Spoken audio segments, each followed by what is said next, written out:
Good evening, everyone. We're going to call the meeting to order and take roll call. Commissioner Atwood? Present. Commissioner Brady? Here. Commissioner Blitzman? Here. Commissioner McCarthy? Here. Commissioner Petrie? Here. Mayor Heem? Here. All right, if we could all please stand for the Pledge of Allegiance. Allegiance to the flag of the United States of America and to the republic for which it stands, one nation, under God, indivisible, with liberty and justice for all. All right. We have before us the approval of the December 15th, 2025 agenda. Chair. Commissioner Atwood. Yes, sir. Thank you. I make a motion to approve the agenda for tonight as it is. Support. Support. Any discussion?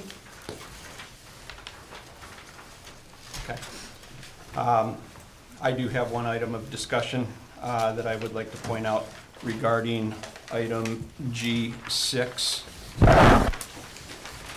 And I would entertain a motion to modify or amend G6 to be informal discussion over agenda format and procedures as G6A, and then G6B, suggested motions placement on the agenda, and G6C, agenda creation process as part of that discussion as well.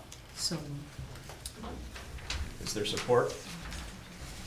Support.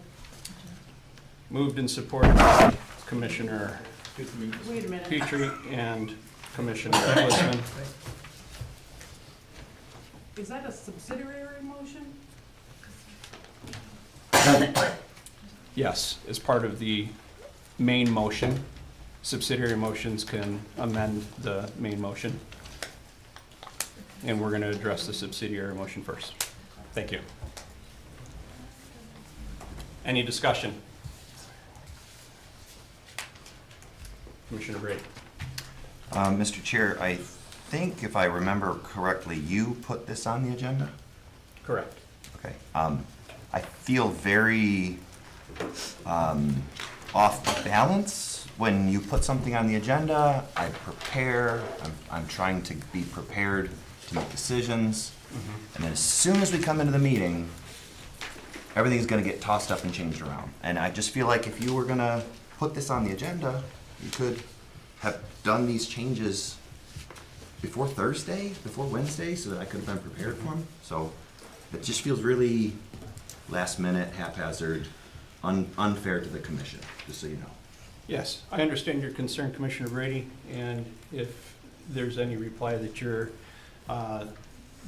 anticipating, it would be that getting the agenda packet on Thursday just before the weekend, that those that are involved in the creation process go for the weekend. I'm not going to bother them over the weekend. Then we have Monday as the meeting. It's very little time to coordinate misunderstandings of that request. This isn't the agenda item the way that I propose for it to be on the agenda, and I'm making that correction now. Is that your, I'm sorry, Mr. Mayor? I'm finished. Okay. Proceed. Is that your opinion as the chair, or are you in debate right now? I'm not in debate.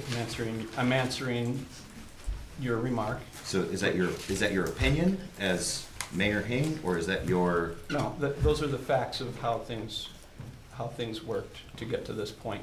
Okay. If there's no further discussion, Commissioner Petrie. I just am clarifying, so the wording that you wanted on the agenda for this item was not worded the way you, Correct. okay, Mhm. that's what I'm, And I'm taking the opportunity to correct that now. okay. before we get to that agenda item. We have a couple others before you speak second. Commissioner, or McCarthy, I saw your hand up, but if you're no longer, okay. Mr. Womack? Thank you, sir. I just want to clarify, because it sounds like you're saying that the city clerk and I didn't faithfully put together what you proposed, but I believe you put together the memorandum, we put the email that you sent, and we put the item exactly as you proposed it into the agenda. Yeah. So I'm not understanding why you're saying it wasn't faithfully done as you were directing us to, so. The way that the agenda item reads is that we're going over the proposed, let's see here, proposed, it just says proposed amendments to the rules and procedures of the commission. The way that the custom has been in the past couple of meetings that I've observed is if there isn't a motion on the table, nobody wants to have discussion, even though we can if it originates out of a report. I just want to make it clear that the agenda item is for discussion so that we don't have to have a motion on the table to discuss it. It was clear in the memorandum that it was a discussion item only, and it's not indicated that way, so it leads for a little bit of misunderstanding as to what we're doing with G6. Additionally, I had verbally indicated that I wanted the other two items to be wrapped up into that same section of items because they're all interrelated. However, that verbal interaction seems not to have carried over to the way that the agenda is formatted right now. Does that answer your question? I'm not saying that you didn't do your job, but I do need the clarification here. Thank you. Thank you. Any further discussion? Commissioner Brady. Yeah, I also need further clarification. What you just said right there made almost no sense to me. So what's the change from what you're proposing right now from what's here? Okay. A is what's on the page? A is discussion with what's on the page. Okay. B is recognizing that I had requested for the suggested motions placement to be discussed as well. So, And okay, the so hold on. agenda creation I'm process. I'm trying to follow with you. Not trying to delay anything. I'm trying to follow with you. Mhm. B is discussion of slow down for me. Mhm. Okay. Are you following him? I'm sorry. Okay, I'm not. What is B? Suggested motions placement on the agenda. What are those suggested motions? Right here. Under agenda item C, we have a suggested motion to approve the consent agenda for December 15, 2025. Under agenda item B, we have a suggested motion for a roll call vote, approve the bill listing for December 15, 2025. Okay. Under section G1, we have a suggested motion to authorize Road to release the bid documents and authorize the finance department to engage with municipal financial consultants, LC, da-da-da-da-da. So you want, in your part B here, you would like for just any suggested motion, the category of suggested motions to be there? Or, And what to do with them. okay. Mhm. Which falls in line with agenda format, process, things that Is we'll be this- discussing when we get to that point. Is this one whole thing, or can we split this up a little bit? I'm proposing we split it into three. Okay. I said agenda items 6A, 6B, and 6C. Madam Clerk, are you following with the proposed amendments for your minutes? Or do you have questions of clarification as Commissioner Brady does that I can help address specifically so that we can record this I have correctly? questions like Commissioner Brady does. You've answered part of it. Okay. 6A is to go into discussion. 6B is suggested motions. I don't know what 6C is. 6A is to go into discussion on the item that's being proposed in the packet. Mhm. 6B is to have discussion about the suggested motions placement on the agenda and what to do with them going forward. 6C is discussion on the agenda creation process and how we can better facilitate not having to amend things at the beginning of every meeting. Modernize it. Okay? Does that clarify everything for you? Okay, very good. Does that clarify everything for you, or do you still have questions? And we're gonna vote on amending Correct. the agenda that was, Yep. we're on The subsidiary main motion to subsidiary to yep, amend that yep. agenda to To include all include of this these. amendment. Yep. One vote to include all three of these things Mhm. is what you're seeking. Yep, Okay. yep, okay. Commissioner Atwood? Yes, I'd like to ask the city attorney a question. if I Please. could. Under Robert's rule, the chair should remain impartial. The mayor is the initiator of this item, the advocate for the item, and the presiding officer controlling debate. Is this allowed? Mr. Francis? Yeah. Commissioner Atwood, thank you. The reference to impartiality in Robert's rules is somewhat relaxed with respect to small board versus large board. I haven't delved deeply into whether this board would be considered a small board or a large board. I have not been asked to. I know there's reference in Robert's rules to a 12-member board, lower than that being a small board. Whether that is the be-all, end-all as to whether this is a small board or not, I think is something I would delve into. That said, looking at sort of what small boards and large boards do, without delving into it further, notion is that this board has acted historically somewhat in between, with some of the things that small boards do in Robert's rules being the custom of this board, and some things that small boards don't do in Robert's rules being the custom. So I don't have an answer as to where the impartiality would fly or land on this. I'd have to dig a little deeper, but that's sort of my 30,000-foot view of it. Thank you, Mr. Francis. Any further discussion? Commissioner Bray? I think it's probably worth our time to settle that question, maybe not right now, but I think it would probably go a long way in smoothing out just the operation. I'm operating as if we're a large board, and it seems to be that you would like to operate as if you were a small board. Even whether we land on one or the other, I'd like to know what the expectations are, because it's certainly a point of conflict. So if we could direct our city attorney to give us, a formal ruling on that, then we would know, and then we could stop betting from both sides of the plate, I guess. I don't, because that's what it feels like to me. So I guess I would propose, after we settle the agenda, that we consider that question.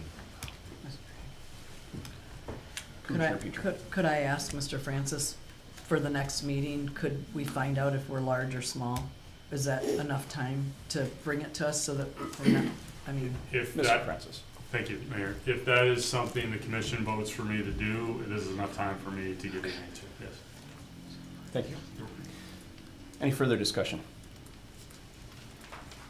Okay. We will take a vote on the subsidiary motion to amend the main motion to include the amendment suggested for item G6. All in favor, say aye.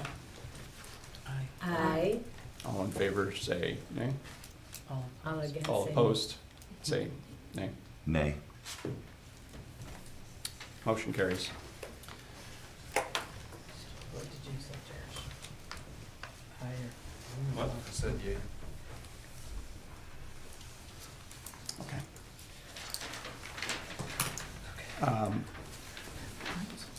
Ms. Sanchez, was a voice vote for that sufficient for you, or did you need roll call for? Okay, clarity.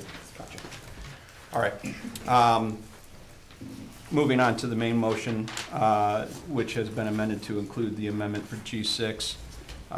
We'll take, again, a voice vote to approve the agenda as amended. Do I have a motion? I move that we approve the agenda. Support. Support. Okay. Moved by Commissioner Petrie to approve the agenda as amended. Support by Commissioner Glissman. All in favor, say aye. Aye. All in favor, all opposed, say nay. Nay. Motion carries. But hold Hold up. It was Point of order. 3-2. Point of order. Commissioner Atwood? I had already made a motion, Mm-hmm. so what happens in my motion? Just. It was amended with the Never mind. subsidiary motion. That should have been the one we voted on.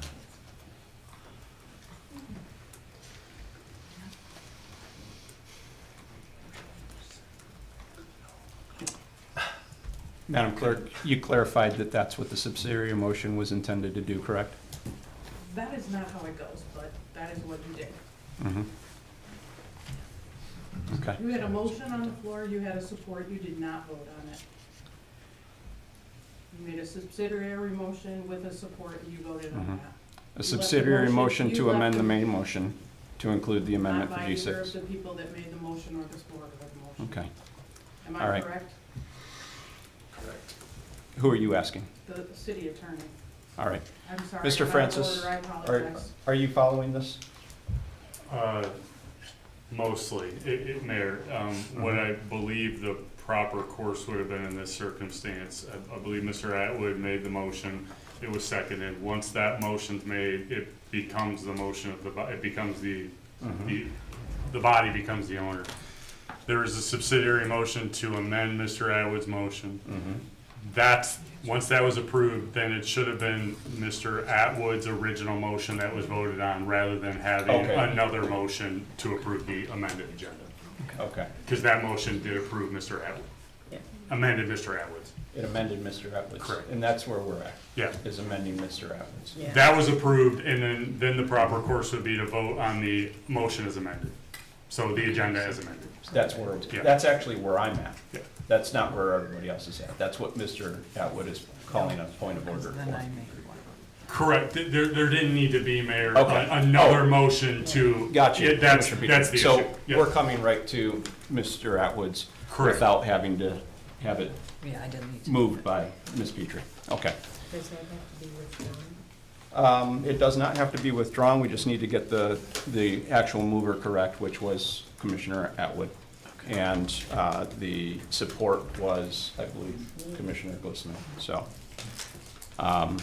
sorry for that confusion.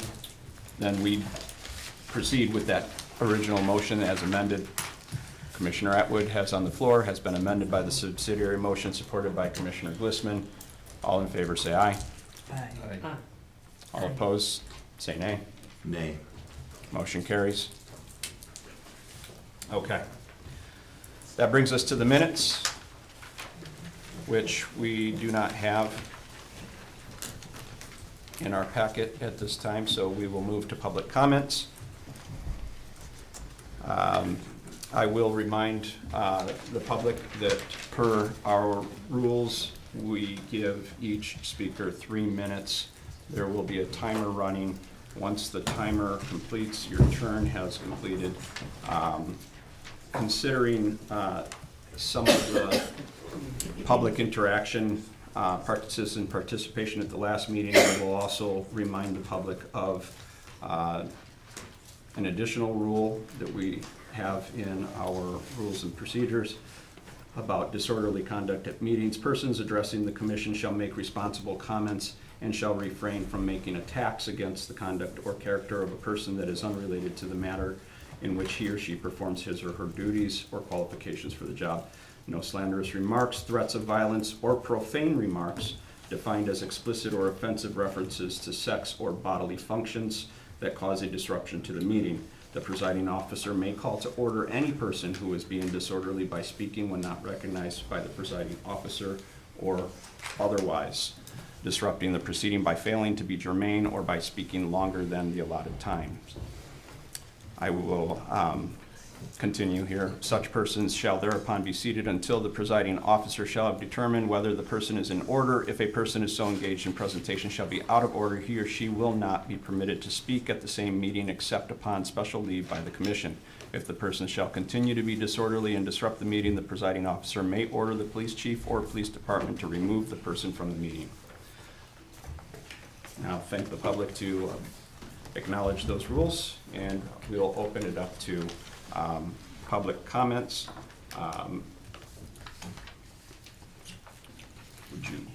Are you raising your hand for acknowledgement? I'd like to pray. Okay, very good, Ms. Petrie. Melissa, John wants to. Oh, okay. Good. So John was going to. My name is Mindy Schwab, and I'm here just to ask you to please consider reappointing Catherine Bostic-Julius, Buddy Byer, and Gerald Jakey to the DDA board. Catherine and Buddy have both had a long-standing history of service to the community. They have served in many fashions. We love having them on the board. We would love to continue to have them on the DDA, so I would like to ask you to consider the track record of community service, and I would like to ask you to reappoint both of them. Gerald was only recently appointed by Mayor Marquardt to the board. He's really only had a couple months. But he embodies exactly what the commission has been wanting. His family is a young family. They have moved here. They chose to live here and here. They have bought a house in a nice neighborhood. They have gotten busy in all sorts of ways of supporting the community. He already serves on a number of boards. We would love to have him continue with the DDA and to serve with the DDA. So I would like you to consider please reappointing them tonight. Thank you. Thank you. Any others? Yes, gentlemen, John?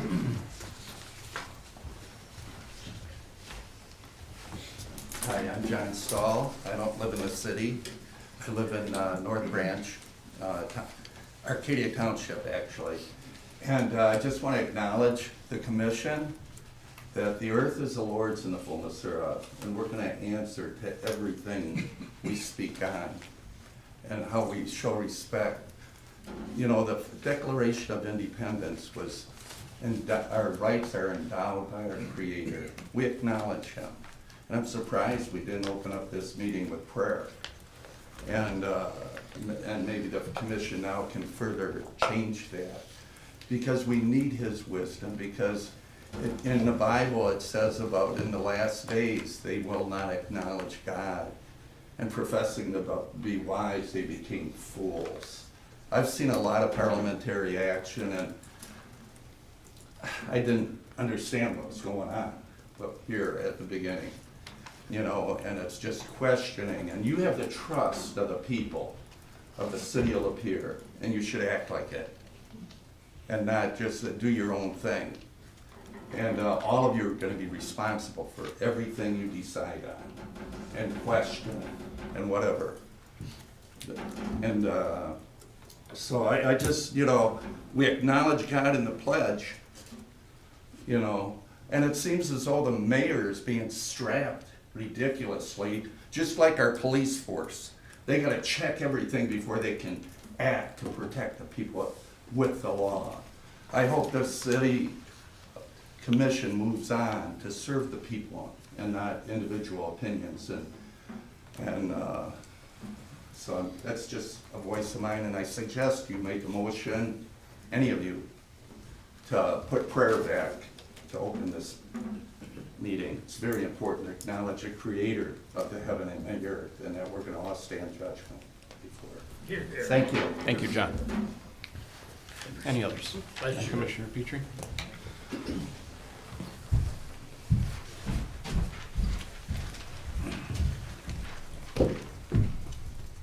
For those of you who want to, please bow your head, I'm going to pray. Holy Spirit, we invite you here tonight. We are so grateful for all that you've done for our city, for all that you continue to do and promise us. I'm reminded at this time of year, but actually since I became a city commissioner, I'm reminded of the scripture, Isaiah 9:6, which says, "For unto us a child is born, unto us a son is given, and the government shall be on his shoulder, and his name shall be called Wonderful, Counselor, the Mighty God, the Everlasting Father, the Prince of Peace." Lord, I ask you to bring peace to this chamber tonight. Peace to each soul here. Lord, I pray that you'd speak to their hearts, that they would seek you one day. Today would be great, but if not today, one day, Lord. Because our home is not on this earth, but we are called to be part of the government of this earth. You've ordained each person here tonight. I thank you for each person here and for the purpose that you have for their life. be with us as we go forward. I pray that you cause us each to listen twice and speak once tonight. Be with us, help us to make wise, thoughtful decisions. Lord, we know wisdom comes from you. None of us have letters important enough behind our name that it overshadows who you are, because you're the one who gives wisdom. Thank you for that. Be with us as we move forward. Be with us as we leave here. I pray during this season that you would be with people as they celebrate Christmas, and people as they celebrate Christmas as they're missing those who aren't here. Special blessing upon those people whose hearts are breaking. Be with us as we go forward. I pray all this in your precious Son, Jesus' name, amen. Any other public comments? Okay. Seeing none, we bring public comments to a close. That brings us to the consent agenda. Do we have a motion?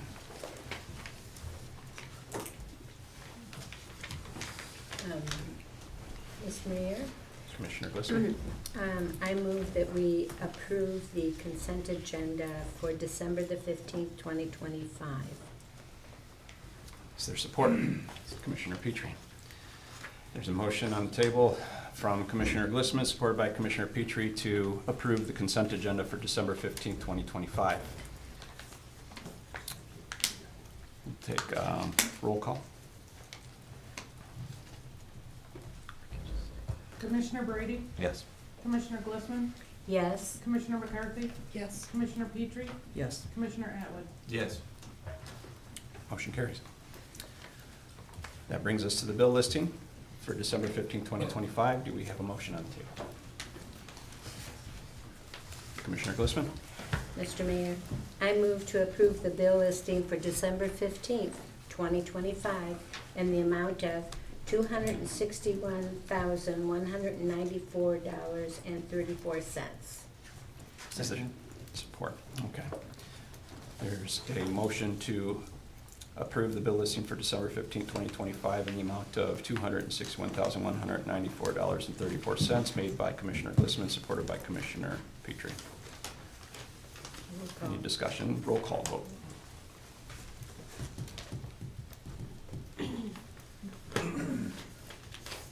Commissioner McCarthy? Yes. Commissioner Petrie? Yes. Commissioner Atwood? Yes. Commissioner Brady? Yes. Commissioner Glissman? Yes. Motion carries. We have no proclamations, recognitions, or resolutions. We have no public hearings. That brings us to item G1 in administrative reports concerning Park Street, Pine Street, and parking lot number 9 improvements project.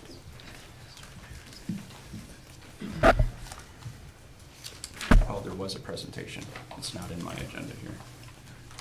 Thank you for the correction. Do we have a presentation? Yes, we do, Mr. Mayor. Okay, I'm Paul Omeroff from Rowe Professional Services. thank you. I'll just get the PowerPoint set up here. Okay.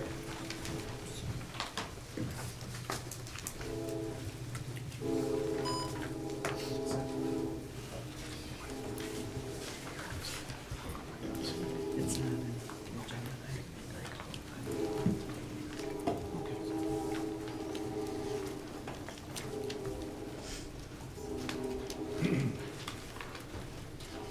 Can I just clarify, Mr. Mayor, you said you don't, did you get the paper copy of the presentation?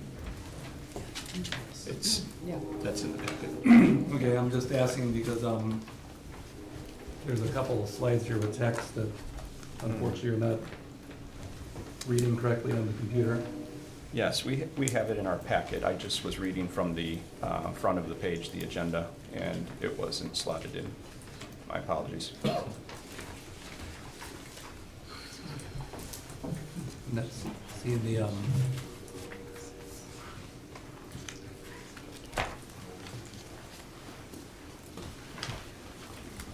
button to push to get it to full screen.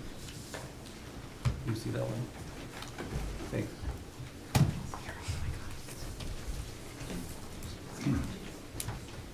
So this will be a quick presentation to the commission to get a better understanding of what's proposed in this project that we've been designing for the city.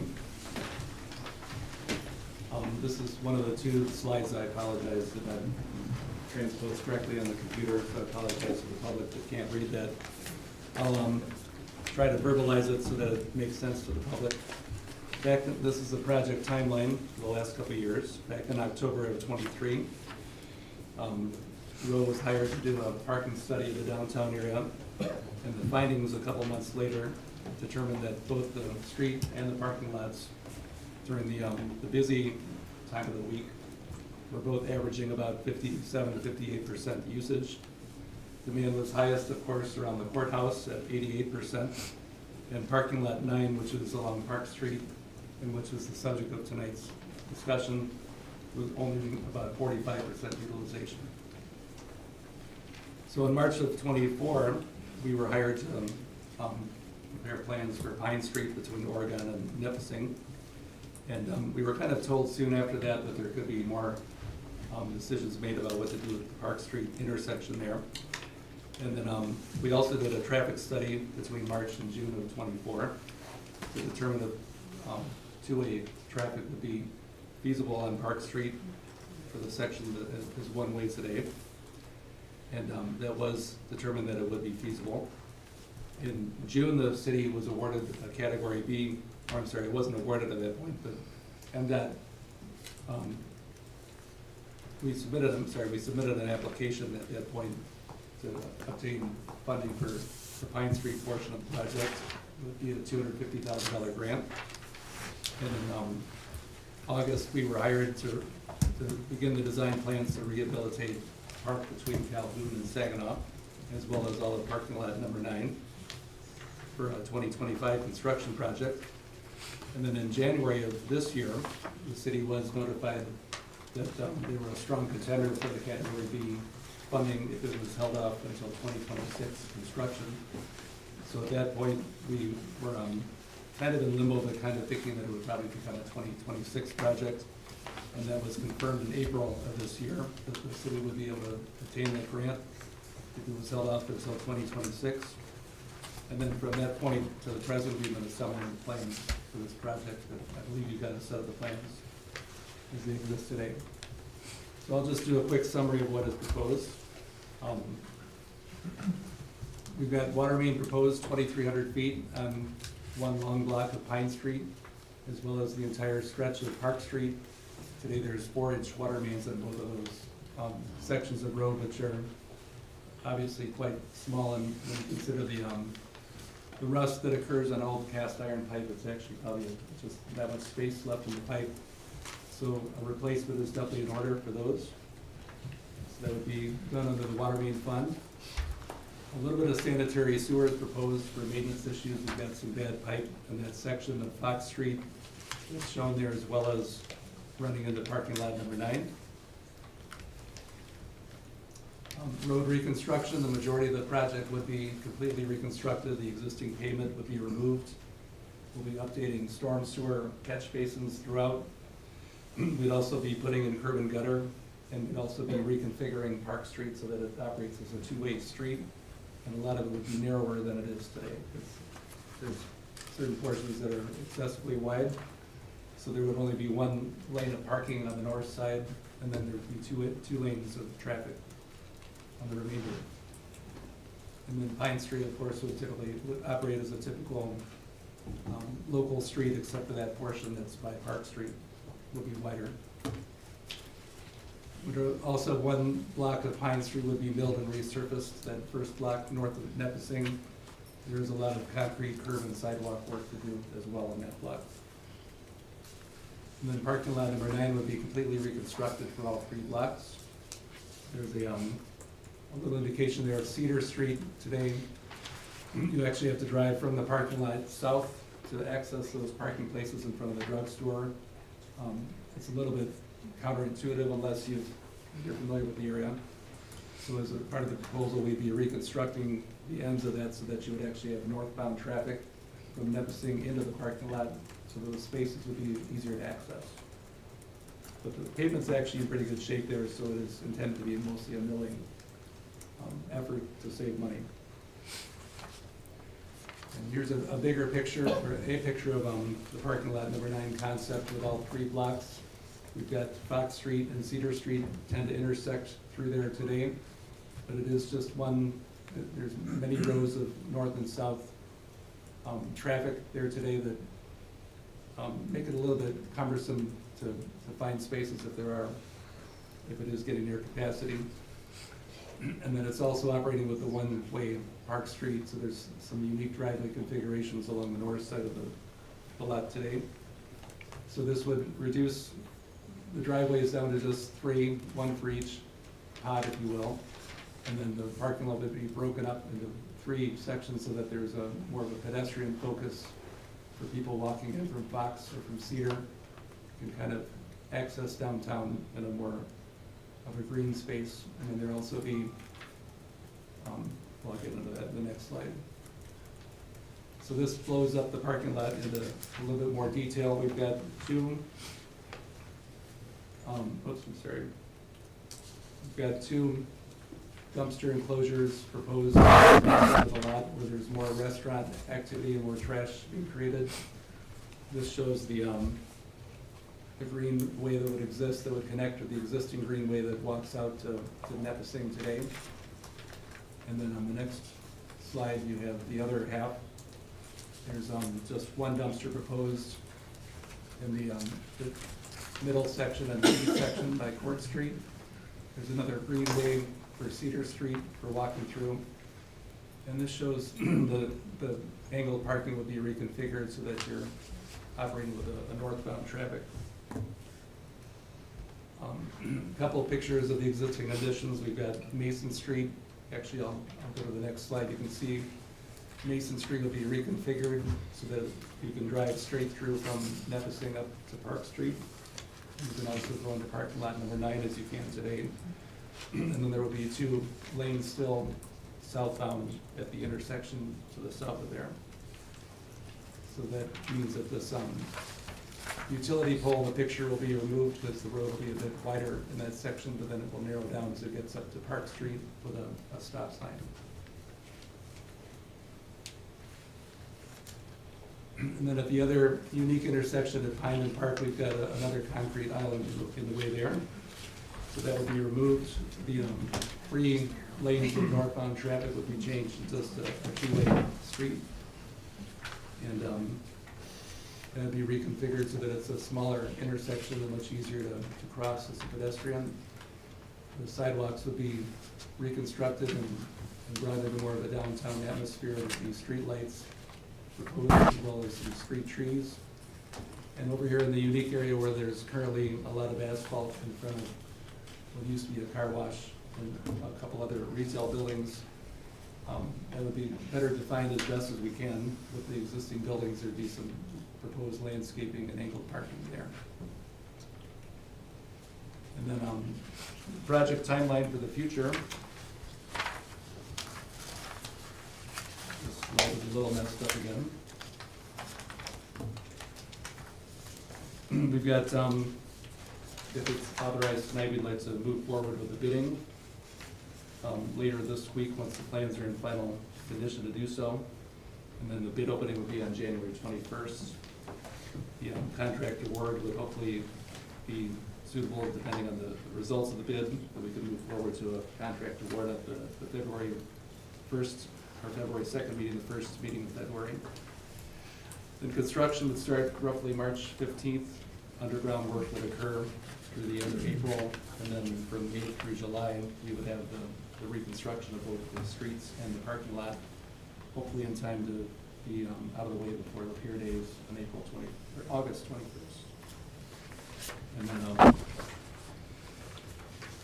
we've got the proposed costs there broken into several funds. I think Ms. Hannah is going to help out with that part of the discussion, so I can leave that slide up if you want. And I'm open to any questions you might have. Ms. The little curve of Pine, so that is the only part on Pine that will be resurfaced and re-curbed, and it's not gonna go all the way through Pine this year? No, the reconstruction will be all the way to Oregon. Oh, okay, so it is gonna go. The resurfacing will just be the first block Okay, north of Nipissing. okay. And then Cedar Street to the side of Rogers Pharmacy, Yes. that'll be two-way? No, it'd be one way northbound instead of southbound. Oh. Correct that. So you can't come out of that, you won't be able to come out of that drive from the parking lot anymore? Right, it would be, you'd have to pull in from Nipissing so that shoppers that are driving there and may not be able to find a parking place would have another option to turn north. But you can't come out of the parking lot to Nipissing No. anymore from Right, there? it would be a one-way. What about across the street, in the side of Tilted? That'll Across the street. The Cedar goes all the way through, from Right. Rogers to Tilted, so will Tilted stay one way, only going south? Yeah.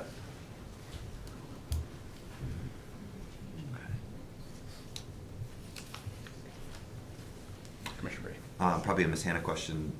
Which street is the major street? We see that quite a bit of it's coming from the major street fund. Park Street. Park is? Okay.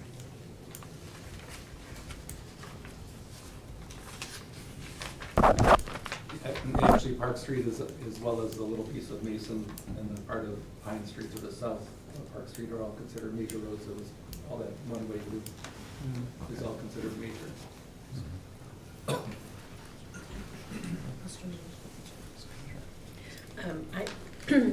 On some of your first pages that you showed, I have a concern that you said we have 4-inch water mains and they Yeah. should be 8-inch. Yeah. Okay, so that's a reason to want to go forward with this plan. Yes. How dangerous are the 4-inch water I mains at wouldn't this say it's point? dangerous, it's only, the biggest drawback is during a fire that the fire hydrants don't produce the water that the fire department would like to see. Okay.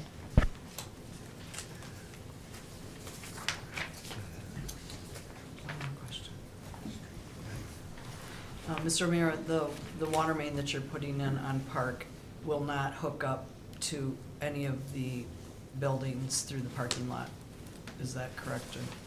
I mean, we're not doing anything like that. We would tie Bringing- in all those, the existing houses and commercial buildings along that stretch, we would reconnect all those buildings into it. But But it would not not- any Nipissing Street Correct. buildings? All right. Commissioner Brady. Will there be fire hydrants on that road? Do you know how many or? Well, because there's the relatively short blocks, we'll be putting one at each intersection.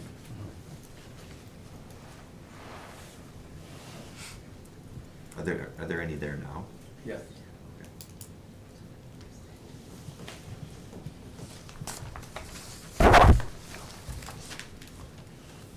Any other questions?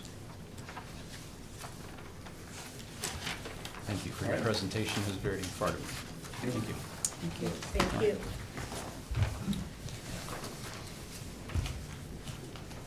All right. That brings us to administrative reports. You have one? Oh. Let me ask the clerk. Is there any other presentations or something in the proclamations, recognitions, or resolutions section that we are, that we have in our packet, but it's not clear on the agenda? Is there? Oh, she was gonna say something. Okay.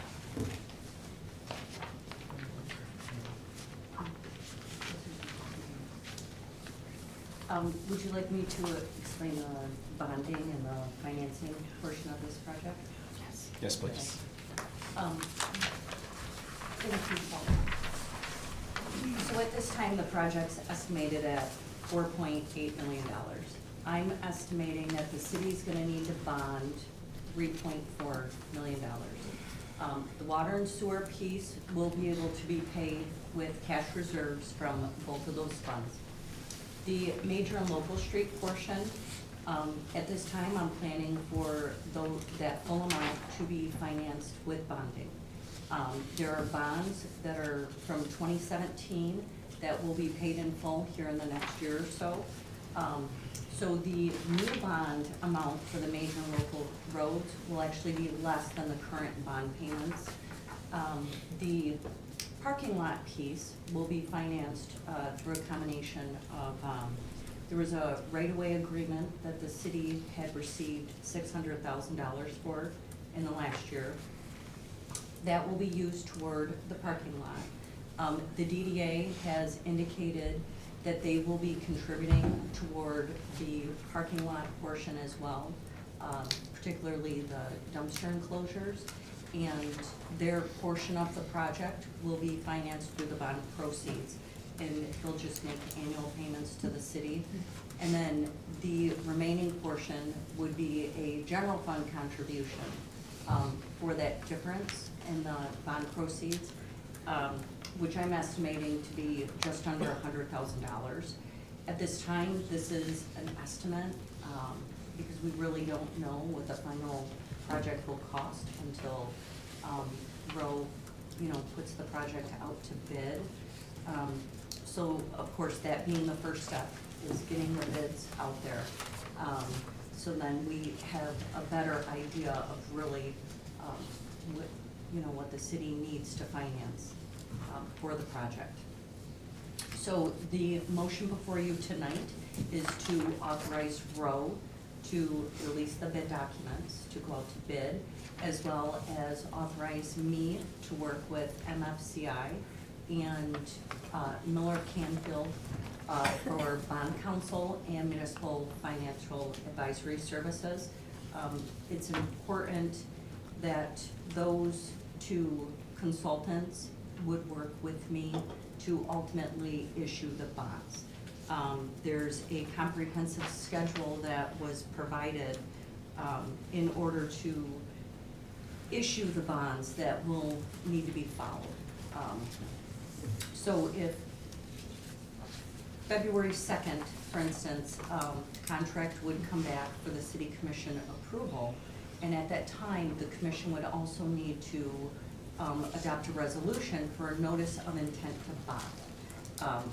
So once that is adopted by the commission, there's a 45-day period that the city would need to wait before we could move forward with the bonding process. So it's not just, a matter of releasing the bid documents.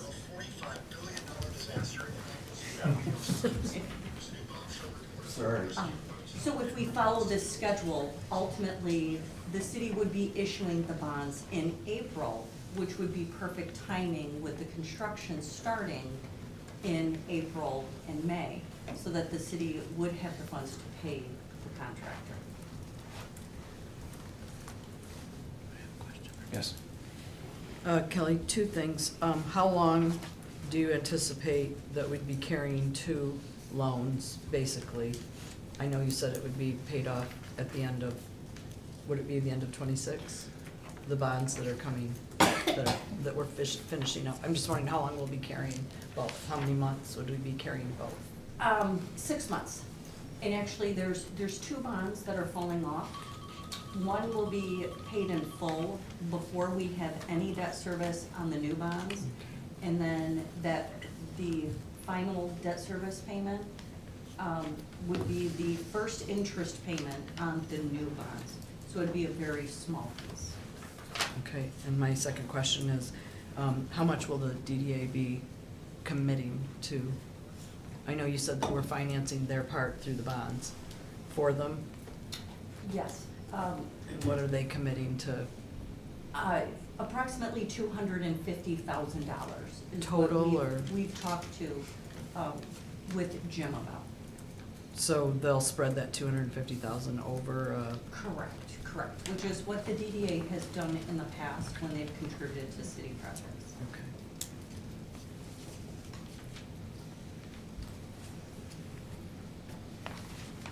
Mr. Mayor? Yes. My question is, how long do the new bonds last? 15 years. Okay.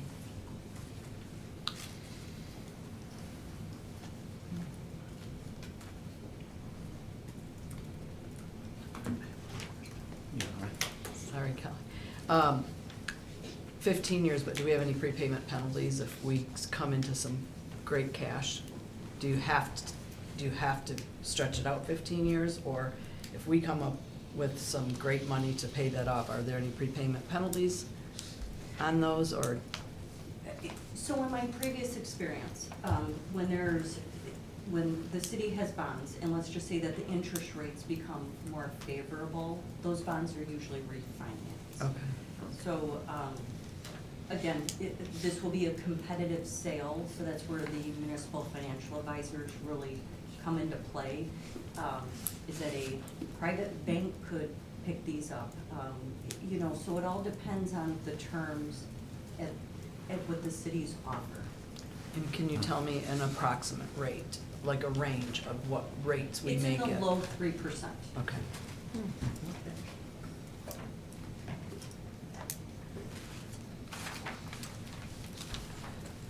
Mr. Mayor? Yes. I have another question about paying it off. I forgot. It's okay. I need to write these questions down. Oh, I know, I was gonna ask. Because you're the expert in finance here, and you have everything at your disposal, do you feel this is judiciously a good move to make for us financially, that we can handle this in view of the fact that the other bonds are going to be paid off?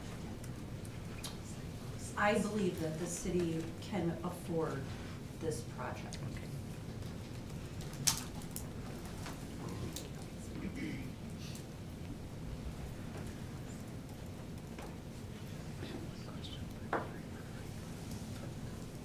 Any other questions? One question? Yeah, for Go ahead. Mr. Womack. Mr. Womack, I just wondered if you could tell. Please address the chair. I asked him. I gave if him could permission. talk. I asked him if I could ask Mr. Womack. Yeah, No. he wants you to address me. I'll ask Mr. Oh, Womack. okay. I wanted him to clarify for the people watching and for the commission, why this, I know that the parking lot's in bad shape and we need a bigger thing, but why the two-way street and how that's gonna affect us in a better way than what we have now? Mhm. Just so that people understand why we're doing it. Yes. Mr. Womack? Yes, sir. Is it specifically just the question about two-way streets or the project as a whole? Well, that and all of it, why we feel that we're gonna spend this money. Sure, thank you. So the first part is we actually do listen to the public. I know sometimes it's hard to believe, but the roads have been a serious concern in this community since I started 2.5 years ago. Pine Street was often cited as a huge, huge problem. Pine Street's part of this project. Parking lot number 9, the parking lot north of the downtown businesses, also in horrible condition, I think makes our downtown look horrible. In particular, the dumpster enclosures, they're just kind of scattered all about. It's not pedestrian friendly, there's no green space as part of it. So we really, both staff and the commission at that time focused on wanting to beautify the downtown and take care of some of the major complaint about roads. The one-way street being changed to a two-way street was a result of the then commission complaining about the number of people driving the wrong way on that road. In addition to it just being in horrible condition, along with the number of driveways that enter into and exit out of that parking lot.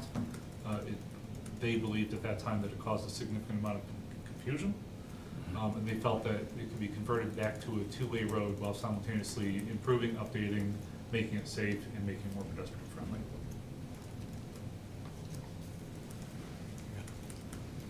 Thank you, Mr. Womack. Thank you. Any other questions?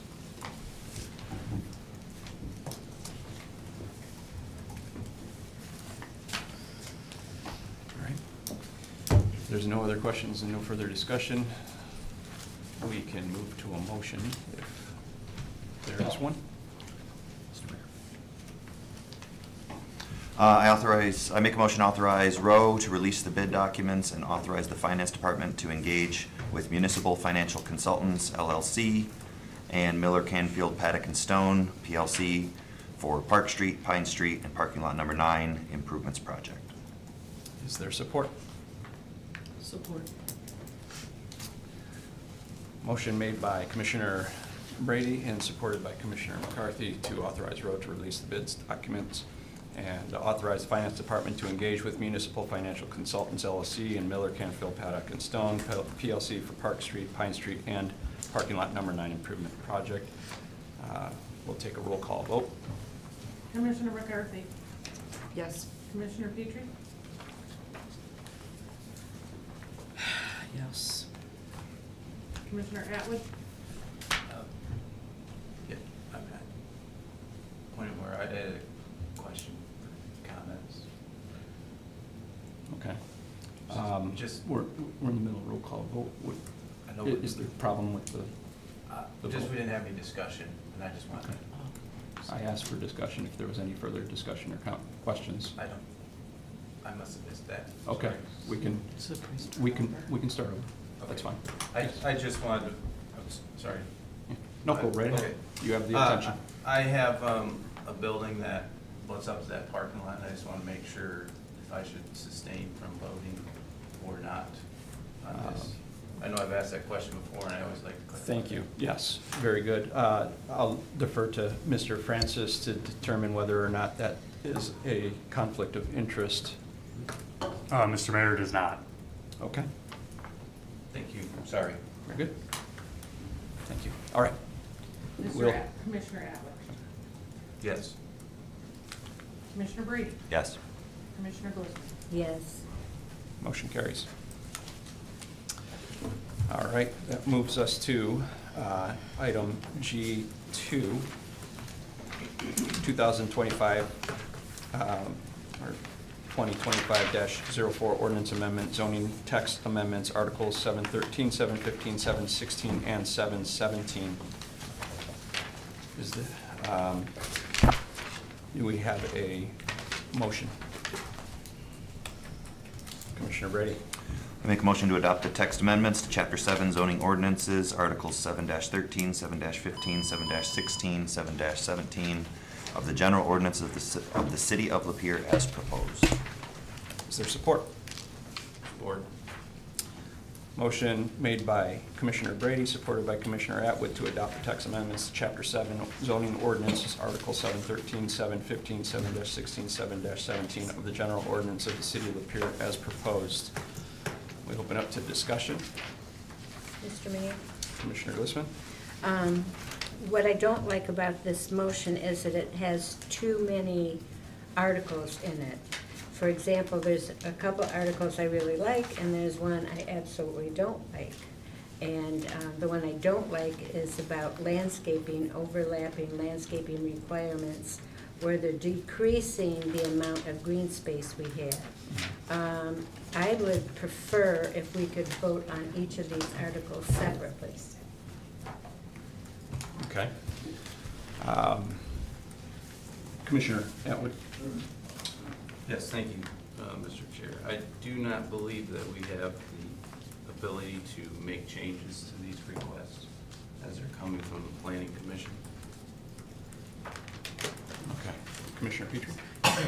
I think what Ms. Glisman's saying is, could we vote on each one separately instead of as a group? Yes, that's correct. That's how I understand her. We're not changing anything, it's just, could we Yeah. vote on each? They're all grouped together, so could we vote one at a time?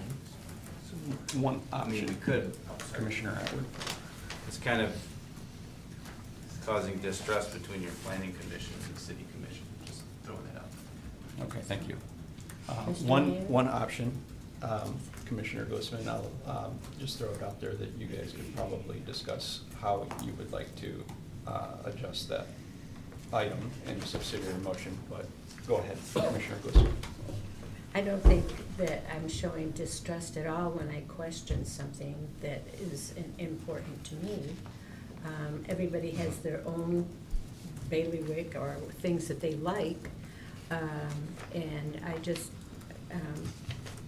don't happen to like the changes they made to Article 71502, and I think that I'm trying to do what's best for the city and the residents. I'm sure that the zoning committee does too, but I just happen to have a different opinion from what what they have done with the landscaping standards. Correct. Okay, I understand you completely. We have a couple over here. Who was up first, Petrie or McCarthy? Okay, Commissioner McCarthy. I sat on zoning for a while, so I'm gonna kind of explain where I'm coming from, and then I might have to ask a question of someone. So I sat on zoning, and we used to have all kinds of zoning meetings, because what we had created a lot of flags for everybody trying to move forward with doing business with the city. And then suddenly, we didn't have as many, and when I questioned it, they said, well, we made some changes, we made some updates, some upgrades to our different requirements, and that was able to ease up having so many zoning meetings and so many issues. So I guess my question would be, Mr. Mayor, would you ask the city manager, what was the genesis of these changes? Like, was that it? Are they trying to address issues that kept popping up with red flags, et cetera? I mean, what was the origins of making these specific changes versus keeping them the way they were? Okay, very good. Mr. Womack. Thank you. Great question. And again, I'll start off by saying we actually do listen to the public. And these were largely brought to us by businesses. You know, I've tried to take the tack over the last 2 years that we want to be a business-friendly community. You know, it takes a long time to get some of these approved of. Mr. Atwood, I'm not sure if you remember how long we've been working on this collection. It's been quite a while. Specific to the landscaping ordinance, which is what we're talking about. You know, the previous landscaping ordinance, in my opinion, did require a significant, probably way too much landscaping. I like landscaping, I do, I love trees, love plants, love bushes, but it was so bad that while we were working with Roe to design the project that you guys just approved, we were having a hard time finding land to put the trees into because there were so many required. And I thought to myself, I don't want to be a hypocrite and say, well, we're just gonna not do it ourselves, but we're gonna require to those businesses and charge them money and force them to put landscaping in that we weren't willing to do ourselves or couldn't do ourselves. So that was the impetus of that. We're trying to reduce the cost, reduce the burden, reduce the bureaucracy, and reduce the red tape of these businesses. Well, in Ms. Clissman, we talk about this on a regular basis, while maintaining the quality of the developments that we have in this community. I think we can do that with not having as of a overburdensome landscaping ordinance. Now, you know, I'm not opposed to taking a second look at these. If you have concerns about that, we can certainly talk about those at much greater length. But I was convinced, and the planning commission was convinced, that this simply was overburdensome. Okay, thank you, Mr. Womack. Thank you. Commissioner Petrie. I want you to ask Mr. Womack, the zoning board of appeals is there for situations where they don't feel that this ordinance works for them. And so my concern is, I don't want to lower our standards for new builds, and that, I don't want to decrease the number. I would rather our planning and or zoning board say to them, you know, we understand that's too cumbersome, you can't fit all that in there, so we're gonna give you a variance, because I've been to enough zoning board of appeal, they give a lot of variances, and so I just don't wanna put something in writing that lowers our standards, when there's the option of a variance. If that particular plot of land isn't gonna fit what we require, we're gonna be working with them, so I just don't want a bare city where people are like, yeah, I don't have to put in that many trees because they don't say I have to. My thing is, if it doesn't fit for them, we have alternate means. So I hate to change an ordinance that gives us green space or trees. I'm just asking that. I was at a lot of the planning meetings too, and I guess I didn't get to hear many concerns from them, but I'm also on the zoning board of appeals board, and we do get requests, and we're really reasonable, I think. in my opinion, we give variances too easy sometimes. So I just don't wanna lower our standards. That's not about lowering our standards. I want our community to be one that people feel like we're business friendly, and that we will work with them. That's what our appeal. Can you state the question for clarity before I recognize him? I guess it's more of a statement. I'm concerned to change an ordinance when we have an appeal process for those who it doesn't Okay. fit. Then it's not directed at Yeah. Mr. Womack, it's discussion for the Yeah, board. sorry. Commissioner Brady? Can we get direction on what exactly is the concern? I think it's letter C in 15, and I'm not convinced that there's like it's talking about overlapping landscaping. I don't really want to yield the floor, but I need to know exactly what we're talking about, so I guess I'll just wait and raise my hand again after she clarifies. So this question, can you clarify To Ms. which? Glissman. Oh, to Ms. Glissman, okay. Commissioner Glissman, can you clarify which item in 715-15 that you're specifically concerned about, so that the commission can continue to discuss? I'm looking at his in red. Mhm. It looks different than mine. What I'm reading from here is Article 715.02, landscaping, overlapping landscaping requirements and landscaping waivers, attempt to decrease the amount of site landscaping required for new construction in the city while maintaining the intent of the section. Currently, we find that unnecessary high quantities of landscaping are required for new builds if all the landscaping requirements are satisfied individually, and then it says new tree removal and replacement ratio. I didn't think of this before, and I'm glad that Commissioner Petrie brought it up. We do have she brought up Board of Appeals, so that for any of these items where they want to change the ordinance, maybe it's not necessary to have any of the changes made, because you can always ask for a variance through the zoning Board of Appeals. Mhm. Okay, very good. Commissioner, hold on, I'm gonna recognize Yeah. Mr. Womack, since he hasn't had a chance to speak on the discussion and answer questions. Thank you. The short and simple answer, I think, is that the zoning board of appeal, well, and Mr. Francis, you and I have talked about this as well. I'm not entirely sure that the zoning board of appeals is operating according to what our laws require them to, and do give out variances probably a little too easily. But this goes back to the whole being business friendly thing, which is, it is a bureaucratic red tape nightmare sometimes to say, oh, well, you know, it requires 50 bushes, but you can go ask the ZBA 3 weeks from next Sunday to get 30 bushes. Well, if we've recognized through the process, and businesses coming to us and saying, hey, 50 bushes is too much, maybe make it 30. Well, we're acceding to those requests and saying, maybe 50 is just too many, and maybe we don't need to add that extra hearing on to the approval process, because that's what businesses don't want. They don't want time delays, they don't want to have a question of whether 30 is going to be sufficient when the ordinance says 50.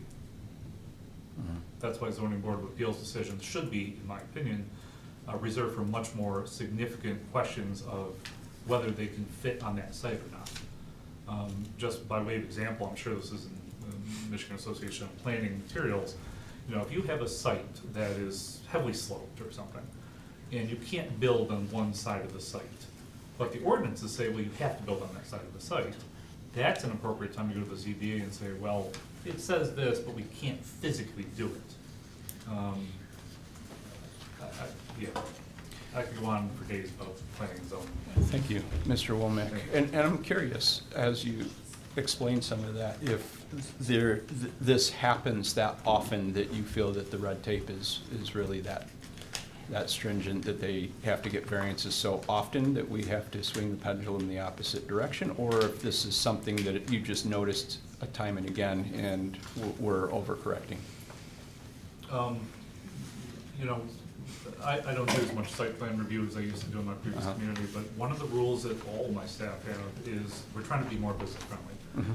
Ken Keller from Rowe, he's great, and he's got a running checklist of every time there's a site plan review, here are the things that we have to turn around and say to the developer, you gotta change this because this is what our ordinance says.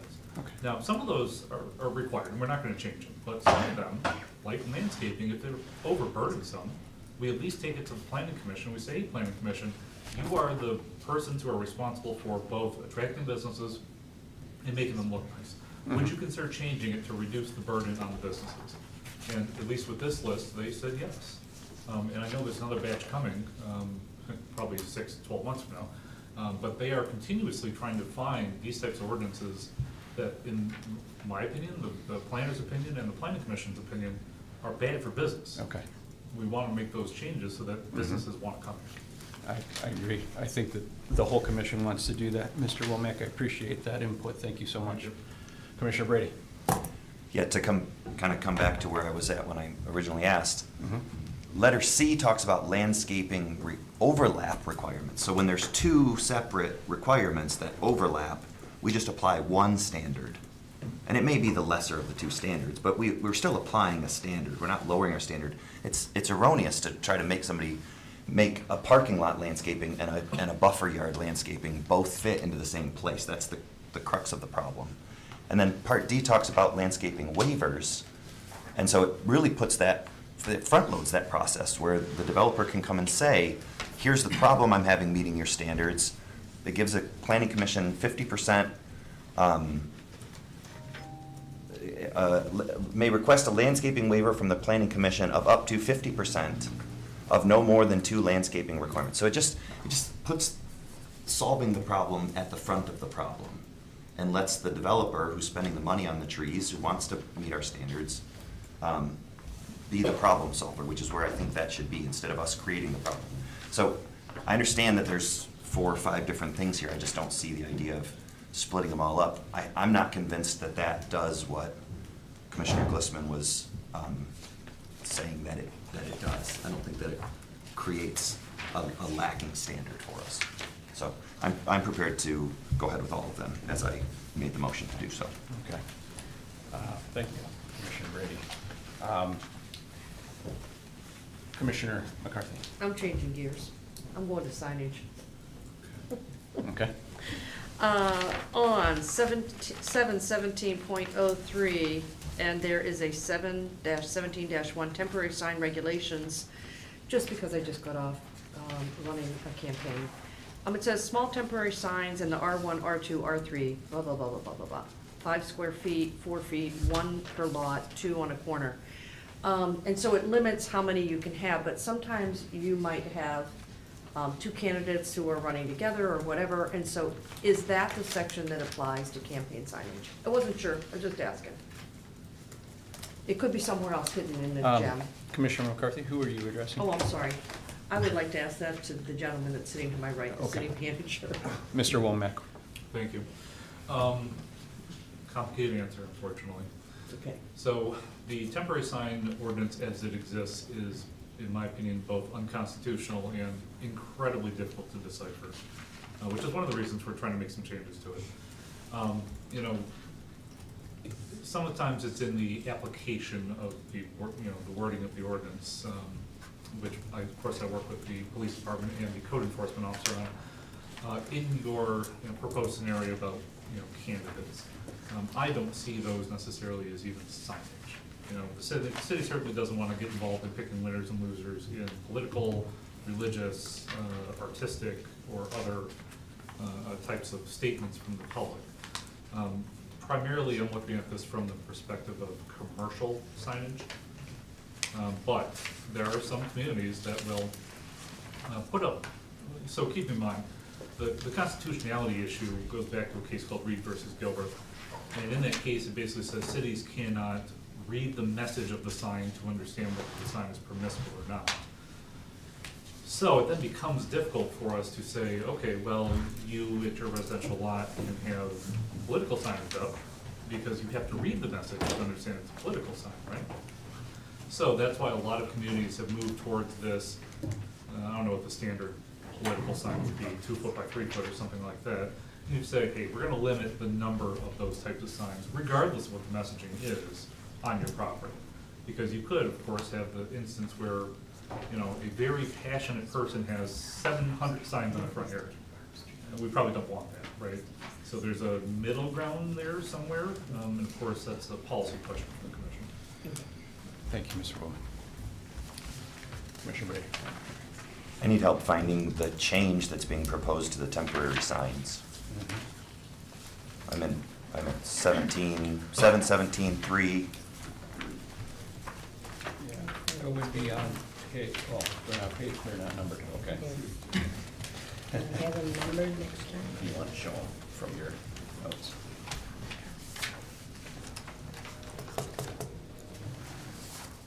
Is this what the one you have on your? Well, I'm computer? specifically looking at temporary signs. There's some changes to letter C. 71703 temporary signs.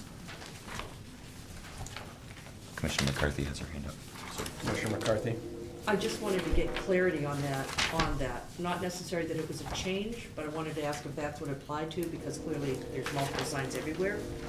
So it was more of a clarity than a change, if that's what it Okay. applied to. Thank you. Not necessarily a change. Thank you for clarification. Yeah, I don't see a change on that page either, Commissioner Brady. I think what her answer is implying is that she wondered if the future change applied back to the temporary signs as well, or all signs, or is there a classification of signs, which Mr. Womack answered in terms of his target being commercial signs. So we're talking about the non-change. Yeah, okay. Yeah. Mr. Chair, may I address that just briefly? Commissioner, I'm sorry, Mr. Womack. Go ahead. So to answer the question about temporary signage, if you want to count the window sign section, we are changing that portion. But I believe the rest of the sign ordinance related to temporary signs is still being worked on and anticipated to be brought back to the commission. Yeah. Thank you. Very good. So we'll see that future day. All right, Commissioner Petrie? I don't know who to address this question to, but when there are this many changes of ordinance, is this common that you bring all of this to us after not even hearing anybody on the planning commission? I know Josh is on it, but I didn't get to hear what Ben was saying or anything, but then we are expected to make the final decision, which I don't feel comfortable with all of this. And so I'm just saying, I'll vote no on this only because it just came to us and then we have to figure it out. Now, here we are to make the final decision. We don't have anybody, like, was it unanimous? Did everybody on the planning commission say, this is what we want, this is what we need, where it's very cumbersome to have come to us to make the final decision about these things. Some are little, some are not. And because they are all together and we're not voting on them separate, I'm just saying we'll vote no. Chair recognizes Commissioner Atwood. Yeah, this might just be thank you, Mr. Mayor. A statement, but I do believe this is one of the items that was postponed the very first meeting. And now we're into our third meeting, so nearly a month and a half of, or at least a month to do your due diligence to make this decision. Okay. Point of order, sir, she's responding to him under her breath. No, I said it out loud. I feel like order should be maintained for everybody. Commissioner Petrie, if you could please Yep. keep your comments to yourself until you're recognized. Commissioner Guzman. Thank you, Mr. Mayor. I wanted to point out here, along the same thoughts that Commissioner Petrie has, is that there are actually 12 articles here for changes. And I would ask in the future that we don't get 12 or more at one time. Commissioner Brady said before there was like 4 or 5. No, there's 12. That's a lot for us to go through. This book weighs 5 pounds now. And I want to make the right decision. And it's not that I don't trust the zoning commission. It's just that I was elected for the people. Zoning commission wasn't elected by the people. Thank you. Commissioner Brady. Perhaps this is something that we should schedule a workshop for, especially if we have upcoming, Yes. Then that's always an option for things like this. That's great.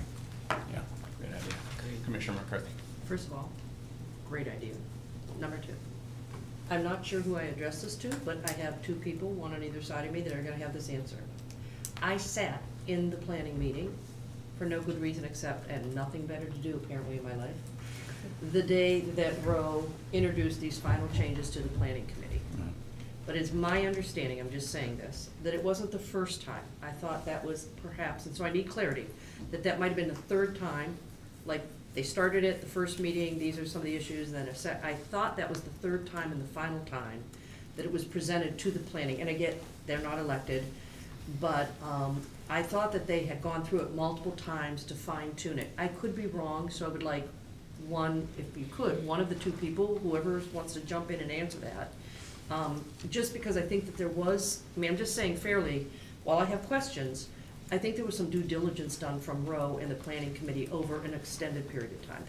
That's just my thought process after I sat in that meeting. Okay. So Do you I- have a specific question, or are you That's making a it. comment? What, how many times or how much time was spent on this? How many Mhm. times did we go to planning? What was the due diligence?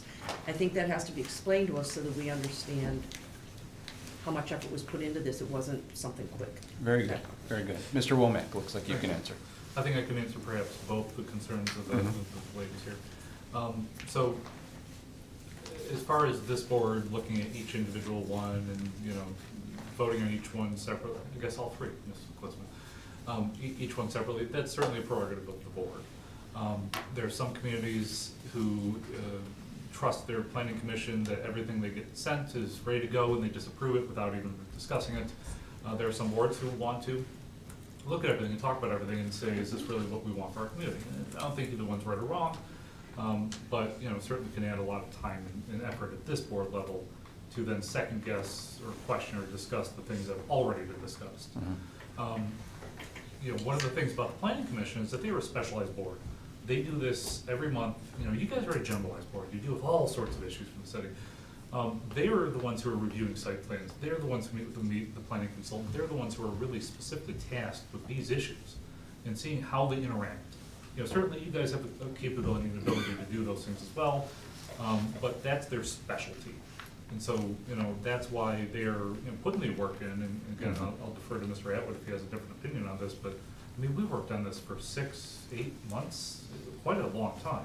This wasn't a off-the-cuff type suggestion or recommendation to this board. They really put a lot of effort into it.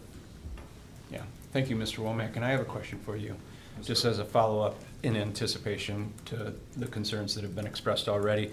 The one in particular that Commissioner Glissman had pointed out was a removal of a 1-to-1 ratio, and I wonder if it had been replaced or even discussed to replace it with something like a 2-to-1 for every 2 that come out, 1 goes in, or maybe 3 that come out, 1 goes in, because it seems that we're replacing the criteria altogether with nothing.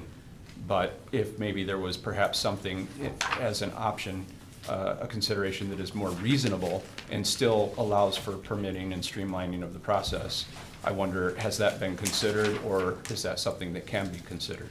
I'm sorry, Mr. Mayor, I think you'd have to point to your site meeting where this is located. Can you point out, Commissioner Glissman, can you point out the section of the 1-to-1 ratio that's being removed?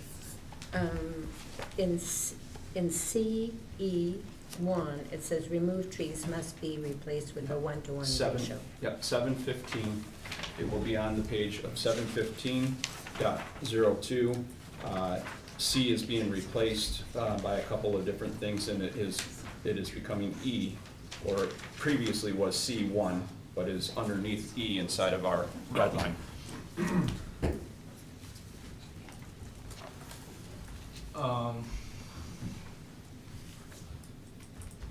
You know, I probably have to look at the clean, I'm sorry, may I respond to that? Yes. Thank you.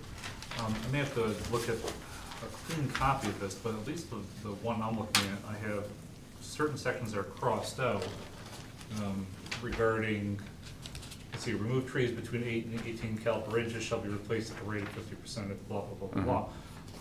The rest of it doesn't appear to be blocked out. It's underlined. Normally that means it's being kept. Can you show that to me again? Which is 1-to-1 ratio there. Okay. And then this page is, they took out 75% ratio. So there, they're taking out the 75, I'm sorry, what is that, 75%? It depends, it's 18 caliper Okay. versus a 30 caliper. Mhm. Okay. All right. Mr. Womack? Yes, sir. Now that you're on that page and you can see the exact item that she has concern over, is there a way that you can maybe clarify that for her? Because it sounds like the concern was that there wasn't a ratio for replacement going into this particular amendment.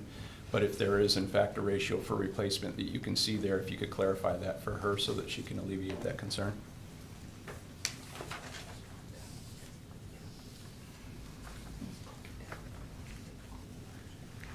No. Mr. Mayor, if we could just circle back to that in a second, I'm told that there is a clean version and it's gonna take me a minute to find it. Okay, that's perfectly fine. Thank you. We can wait.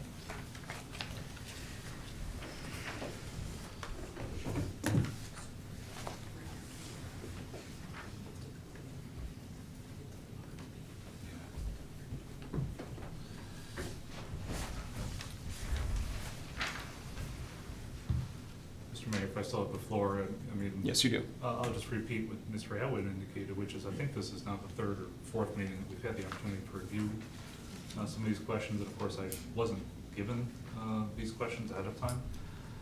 I hate to, I hate to waste the public's time and the board's time trying to search through 270 pages for it. Okay.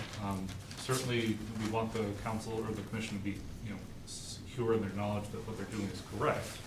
And this is not an emergency. It was just the recommendation of the planning commission. So I will continue to look for it and try to come up with an answer. Digitally, Okay. page 70, Thank you. probably. Thank you, Mr. Womack. Is it 70? We have spent a significant amount of time on this. I wasn't keeping track. We normally allot 30 minutes max in our rules and procedures for a particular agenda item. I'm not sure if we're getting close to that unless the clerk has an idea of our timeline on this at the moment. I don't, but I would. Okay, that's fine. One second, Mr. Womack. Do you have an answer already? It sounds like Mr. Brady's pointing me in the right direction. Okay. So if I may, bottom of page 70 of the PDF. So this is the clean version, so what would be approved by the board tonight if it moves forward. Replacement of removed tree. A tree survey shall be submitted with any site plan for new development, and for additions or expansion of existing development, the survey shall identify existing trees that are greater than 8 caliper inches that are planned to be removed shall be replaced on the site in accordance with the following standards. And then it's the same exact language. Removed trees must be replaced with a 1-to-1 ratio. So as I indicated before, it was underlined, not struck out, so it's staying with the Okay. ordinance. Very good. Thank you for that clarification. Does that help you, Commissioner Glusman? Yes. Okay. So if we can come back to the motion on the table was to approve this amendment as proposed. Do we still have any further discussion, or are we ready to move forward? All right. We'll move forward to the vote. See, is this, let's take a roll call vote for this one. Commissioner McCarthy, Yes. Commissioner Atwood, Yes. Commissioner Brady, Yes. Commissioner Glistman, Yes. Commissioner Petrie. I'm gonna abstain from voting just because I don't feel like I have all the information. Point of order. I don't Yes. think she can do that. You do have a duty to vote. If you don't have all the information, it needs to be resolved during the discussion, or we have to defer Okay. the item. I'll just vote no. Yep. No. All right, very good, thank you. Motion carries.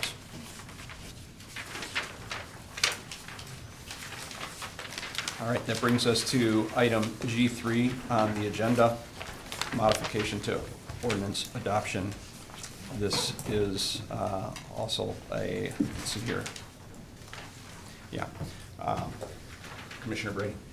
I make a motion to approve the modification to the commission's ordinance introduction procedure to require first reading, second reading as presented. Is there support? Support.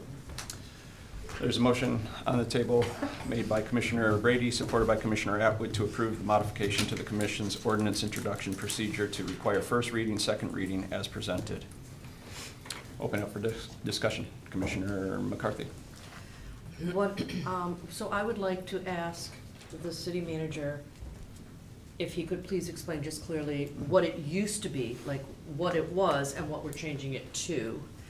That would be helpful, so that I can understand the nuance of why the change is needed or thought to be a positive. Okay, Mr. Womack. Thank you. And Ms. McCarthy, we did talk about this, haven't we? So I'm sure that was for the public's understanding.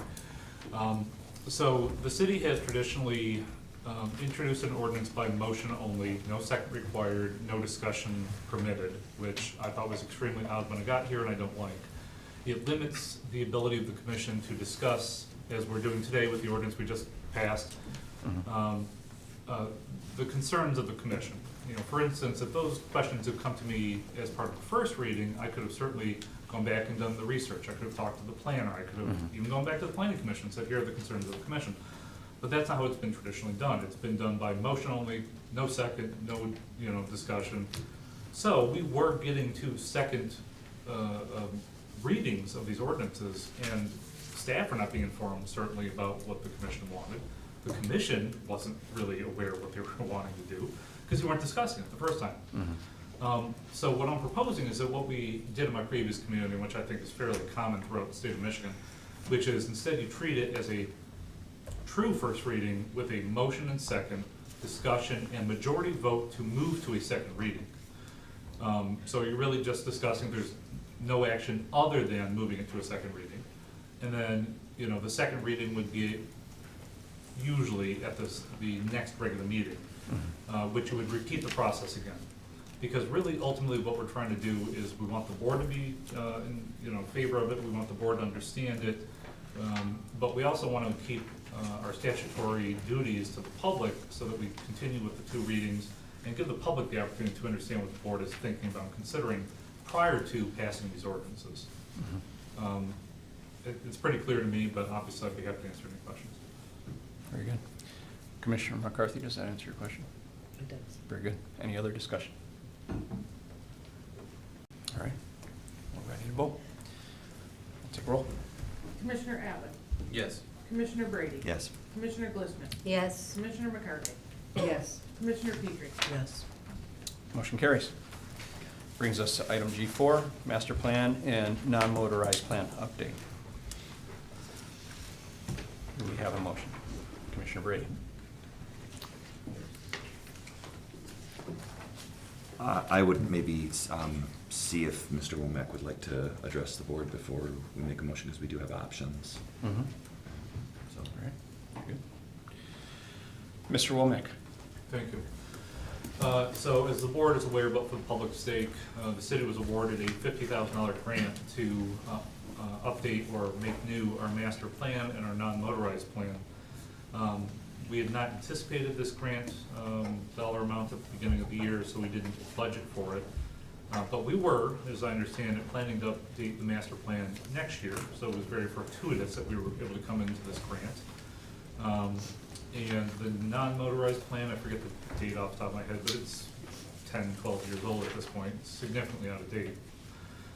So with the amount of road work, sidewalk work, pedestrian access work that we're planning on doing in this community, in the future, I thought it was an appropriate time to bring this along with the grant to the board to consider. We sent the RFQ out to, I'd say 8 to 10 different groups. For various reasons, a significant portion of them decided not to respond to the RFQ, but we do have two proposals, one from Rowe Engineering and one from Progressive. I call them Progressive AE. I think they've changed their name recently. Rowe is proposing doing this for the $50,000 grant amount, and Progressive AE, I think it's $72,000-ish. And just, I guess, by way of history, Rowe did complete the master plan that's going to be updated. I believe they also completed the non-motorized plan. And Progressive E is not a company that we've worked with here before, I don't think, but they do a significant amount of planning and zoning work.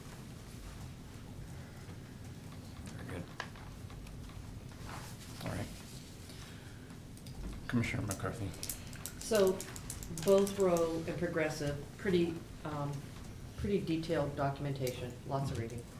But what I would like is I would like to ask the city manager what, and this might be really weird, but I'd like him to tell us, you know, his top pros for each one, and then his top cons, concerns for each one, because they're not identical.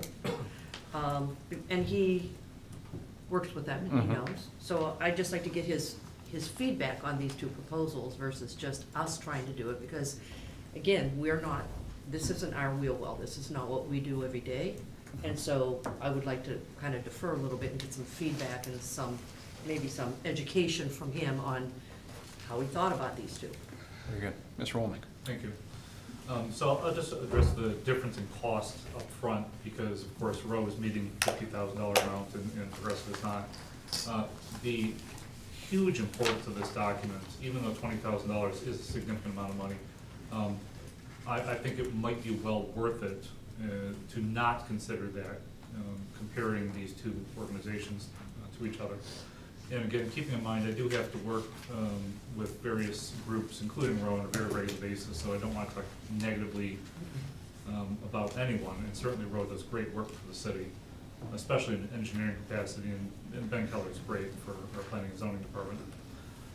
But if I had to, just on a 50-50 basis, look at both these firms and make a recommendation, my recommendation would be to have one group do the master plan, while the other group is doing kind of the interpretation and groundwork on the planning and zoning side of the master plan and bring it to fruition.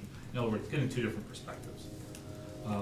I'm just a little fearful that if we were to award Row this, that you wouldn't have that kind of different point of view that you'd be getting from Progressive AE.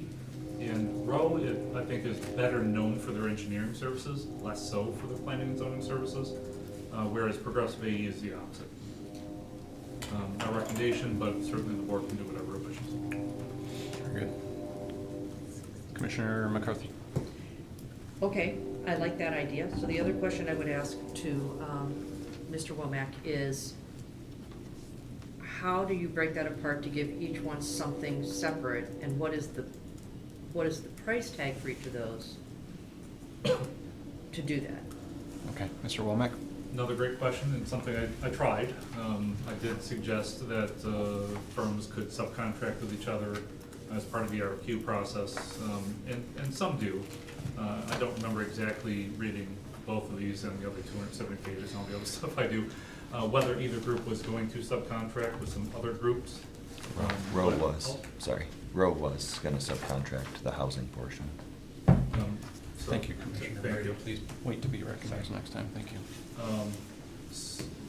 I guess I would still stand by my original, just that sometimes it's good to get a different perspective, but I would reiterate what Mr. Brady just indicated, which is, in addition to the master plan and non-motorized, also known as a pedestrian plan, that we asked for, I did ask for both groups to do a significant amount of extra work related to housing as part of the master plan, or a separate plan, however they want to do it, because of the importance of residential housing in the near future of this community.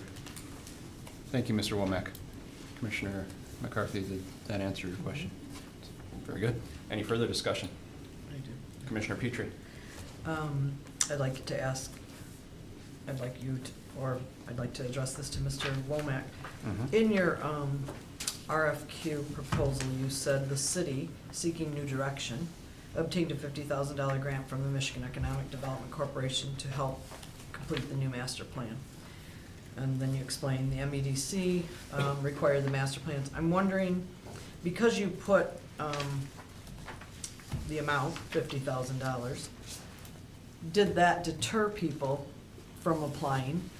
Row met that. They saw that our price, they met it because they saw that's what it was. The other one, evidently they thought they're gonna apply and ask for more, or put in a bid and ask for more. I'm wondering if that's why we only got two. Because Row works for us and with us, so they kind of knew our plan, and they're like, we'd like this, we're gonna bid on this, we'd like this. We'll do it for 50.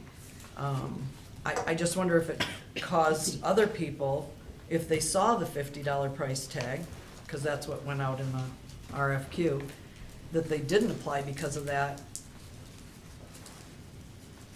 It just doesn't make sense to me that we're saying we'll spend more for this other place, but we didn't put that in the RFQ.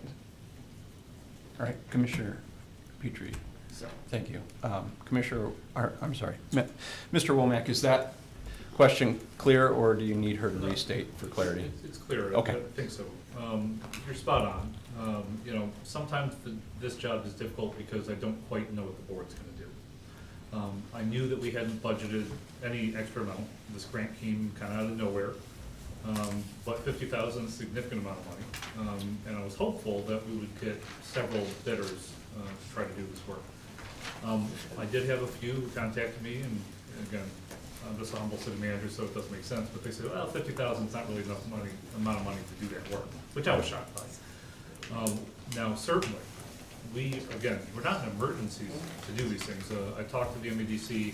I don't think we're obligated to approve of this by the end of the year. That was their original statement, and I don't think that's true anymore. We certainly could go out and go back to the same companies and say, hey guys, council is willing to spend more money. Just send us your proposal or a dollar amount or whatever you guys want to do. This was a little bit of guesswork on my behalf, trying to kind of estimate what the commission might do in the future. So I believe the instructions I gave by email as well was that we have 50,000.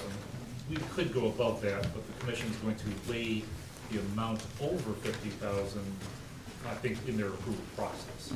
So we certainly could go back out if you wanted to. We do, I think, have two pretty good offers here. Bids, I guess. And I'd be comfortable going with either one of them, but certainly there are other firms, Giffords, Webster's a giant in this field, which it sure would be nice to see what they at least be willing to do it for. And I think we might have to all clutch our chests when we see the price there, because it's certainly going to be expensive. Okay. Does that answer your question, Commissioner Petrie? Or do you have another question? Any further discussion? Commissioner McCarthy? Well, just stating my thoughts, okay? Since it's not where we're up against a deadline, well, I guess the question, before I can say my thoughts, I'm gonna say a question to the city manager, because he just mentioned that we're not up against a deadline. So is there a timeline that if we don't use this grant, we lose it, the 50,000? Mr. Womack? Yes, 2027. Okay. Commissioner So McCarthy? it appeared to me, and I might have heard wrong, that Mr. Womack isn't necessarily opposed to us pushing this off a little bit and maybe going out and getting more bids. And it's a lot of work, I'm gonna be honest with you, it's a lot of work, it could even be just silly work, but to be able to be comparative so you feel better. Two people, you're saying, yeah, you know, whatever, but if you could get a third or a fourth bid in, even if it's high, like he said, you might have to suck your breath and clutch your chest, it gives you more comparative notes to go to for the different city plans. That's just my thought process. I would lean towards that personally, but it just depends on how we vote. All right, very good, thank you. Any other discussion? All right. I believe that discussion occurred without a motion on the table, which is fine, because it was informational. We needed some reporting from the manager. And at this point, do we have a motion that we'd like to make as a commission?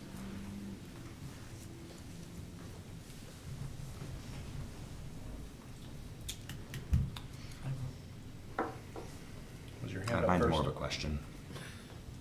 Well, let's answer the question before we hear a motion. Yeah, to our manager, likelihood of getting, a third bid, like, how much extra work is this gonna be, and is it gonna be worth it versus, we've got two companies that are on the table, they're both qualified to do the job. That's a sloppy question, sorry. It's okay. Mr. Womack, do you follow? Hopefully, I'll try to answer, and Mr. Brady, I guess you can tell me if I did or not. I don't think it's a significant amount of extra work. My concern would be that I do need direction from this commission about how they want to proceed. Because again, sometimes it's guesswork on my behalf, and I'm not always right. But, you know, if you guys want me to go out and just say, well, it's an unlimited amount of money, we'll throw $1 million at it, well, we're gonna get a lot of response, right? But if you say, well, you know, here's $5 and a stick of gum, I think we're probably wasting our time at that point. But there's also, I think, a certain amount of fatigue that you can have in these construction companies, planning and zoning, engineering, whatever, where you keep asking for bids for stuff where they know they're not going to get it, so they don't even bother to submit. So that would be my concern. Very good. Thank you, Mr. Womack. Do we? Concern. Okay. I don't know who to address it to. Maybe I'm naive, but it feels unfair then to Rowe, because they got our RFQ and they stayed within the parameters, and now we're saying, well, they gave us a bid and stayed within the parameters that we put out, but we're saying, but other people, go ahead, we might pay you more. It feels unfair to Rowe, to me, if we're gonna do that, unless we open that up to everybody, because it feels unfair. They bid and stayed within the parameters. It doesn't say in here anywhere in the RFQ, we may raise it, or we may come up with some extra money. So, it's, to me, it's just about transparency, you know, I don't know. Commissioner Petrie, is there a question there, or is that a comment? Are we gonna open it back up to Rowe? Are we gonna add on to our RFQ that this is what our grant's for, but we might be willing to give more? Very good.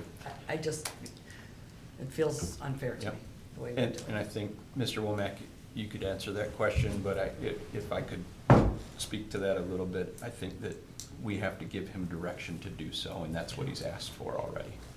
So if we're gonna make some changes to this item, then you guys have to formulate a motion that properly instructs Mr. Womack. Ms. McCarthy? Sorry, could I just address the question real quick? Yes, please. So the short answer would be that we had an original quote from Rowe. Rowe specifically requested the RFQ so that it was a fair, fight amongst everybody. And they came back with a upgraded plan, which included additional things. A huge portion, I'm sorry, this is a much longer answer than I anticipated, but a huge portion of master plans is interaction with the public, which costs money. So basically, in my opinion, what Rowe did was they submitted a new plan that had more public engagement, which increased their prices, but also made it a better option. Thank you. Very good. Commissioner McCarthy? I don't know if I'd be stepping on toes, so I'm just gonna put it out there, and I hope the city manager will tell me. But I have personal contacts at both Smith Group and Giffel Webster. I mean, it's what I do, it's my wheelhouse. And I would never read, when these went out, I never spoke to them about anything, but I could say, would you do this again? I don't know that I'm allowed to do that, so that's what I, because I think I'd be stepping in something. But is that something, is that something that we wanna move towards, or are we looking to just stay with these two? Are we gonna look to go out to get more bids to be comparative, or are we just looking to stay with these two? And I don't have an answer to that. Yeah. If that's your question, I mean, that's really an open discussion for the commission. So it's your guys' decision.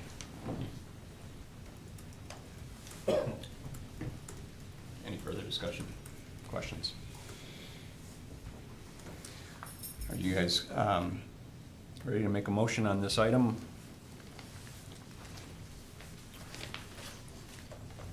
Mr. Commissioner Glisman? In order to get things going, I will make a motion on number 1. I move to approve the proposal from Rowe to complete the requested updates to the city's master plan and non-motorized plan for a fee not to exceed $50,000, and to authorize the city manager to sign all necessary documents on behalf of the city. Is there support? Support.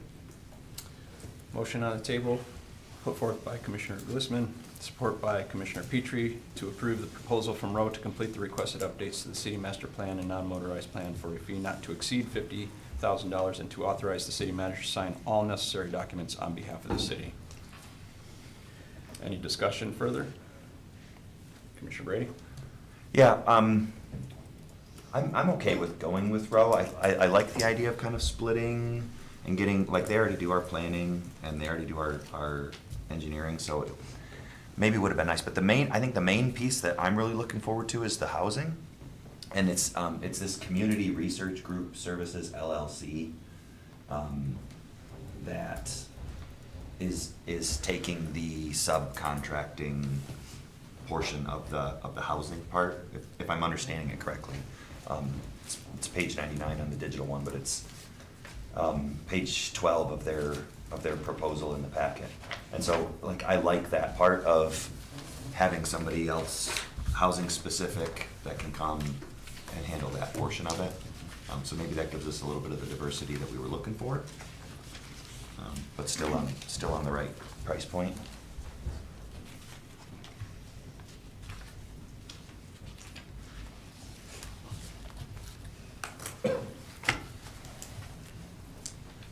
Any other comments?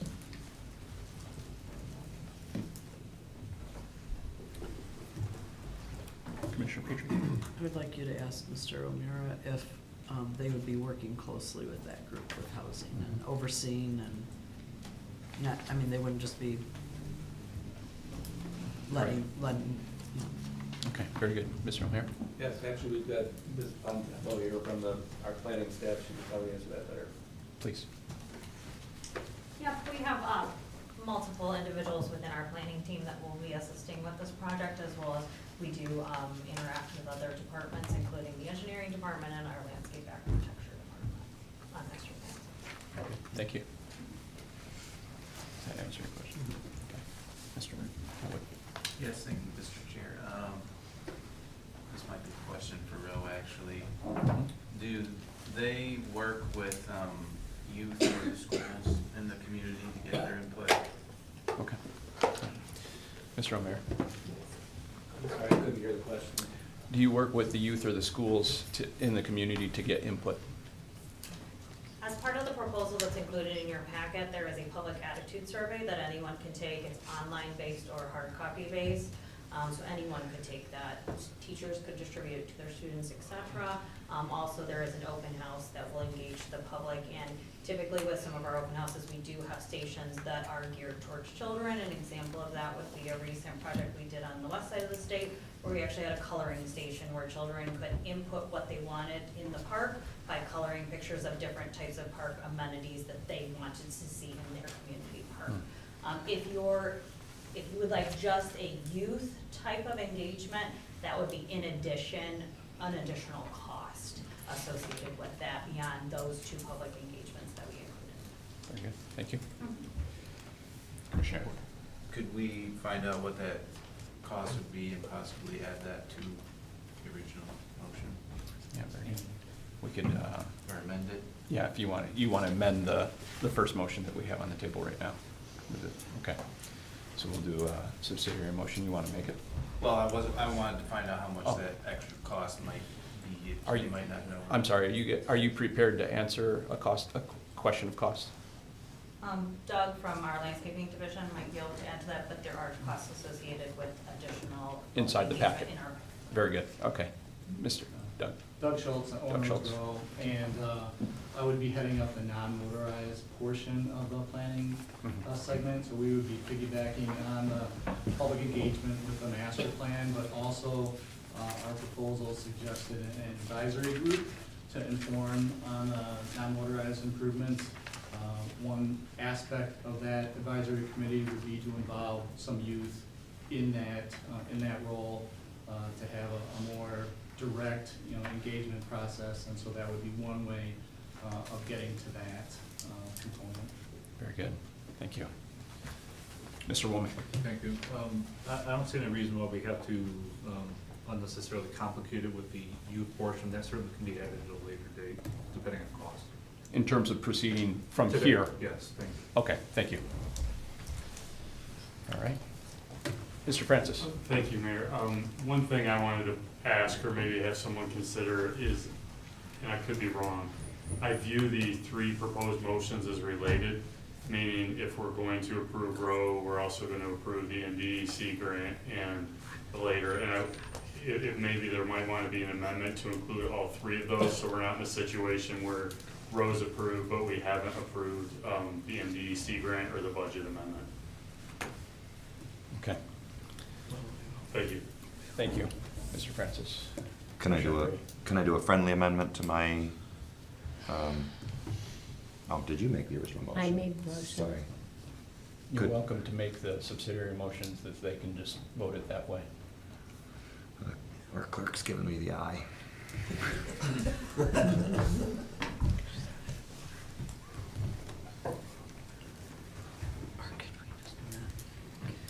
Do you want me to, to change, withdraw mine Who and then was redo the, it? it was you and support from Petrie, correct? Yeah, Okay, what's best for Ramona? all right. If that's what's best for, Madam Clerk, is it best if they withdraw and then present the new motion? I Okay. withdraw. Mr. Mayor, I withdraw my motion. And I withdraw my second. All right, motion withdrawn, and Commissioner Bray. This is maybe just a clarification. I don't know if we would need number 3 if we're not adjusting the budget. I thought that was kind of new. Mr. Womack, Yeah. please. So number 3 is necessary because we're accepting a grant and spending the grant. Okay, Mhm. then I'm prepared to make a motion. All right, please. Commissioner Bray. I make a motion to approve the proposal from Roe to complete the requested updates to the city's master plan and non-motorized plan for a fee not to exceed $50,000, and to authorize the city manager to sign all necessary documents on behalf of the city.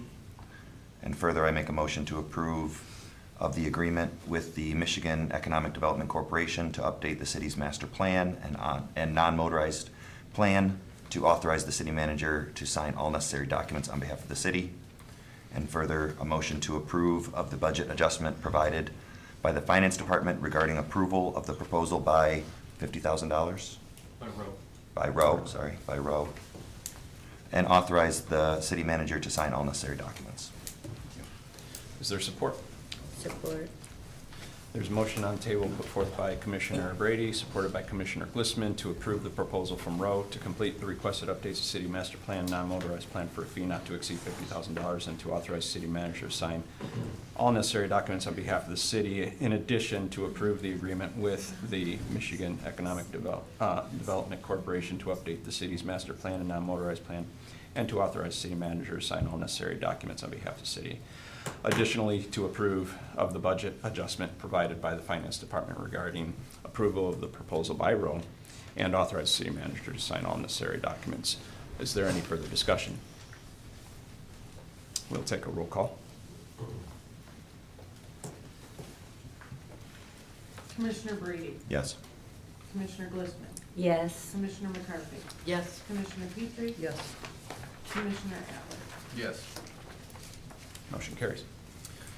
That brings us to item G5 in the agenda, the Carigandi Water Authority Engineering Study. Commissioner Brady. I make a motion to approve the Roe KWA feasibility study as presented for a fee not to exceed $44,300, and authorize the city manager or director of public works to sign all necessary documents. Is there support? Support. Motion on the table put forth by Commissioner Brady, supported by Commissioner Glissman, to approve the Roe KWA feasibility study as presented for a fee not to exceed $44,300, and authorize the city manager or director of public works to sign all necessary documents. Commissioner Brady. I had the opportunity to tour this facility with my students this fall, and it is top rate. I mean, it's just such a cool experience. They get the water from Lake Huron, and they bring it across, and they treat it there. I mean, it's as close, and it's just so secure. They got my full confidence in being there. I'm not qualified to have any confidence in it, but it was impressive.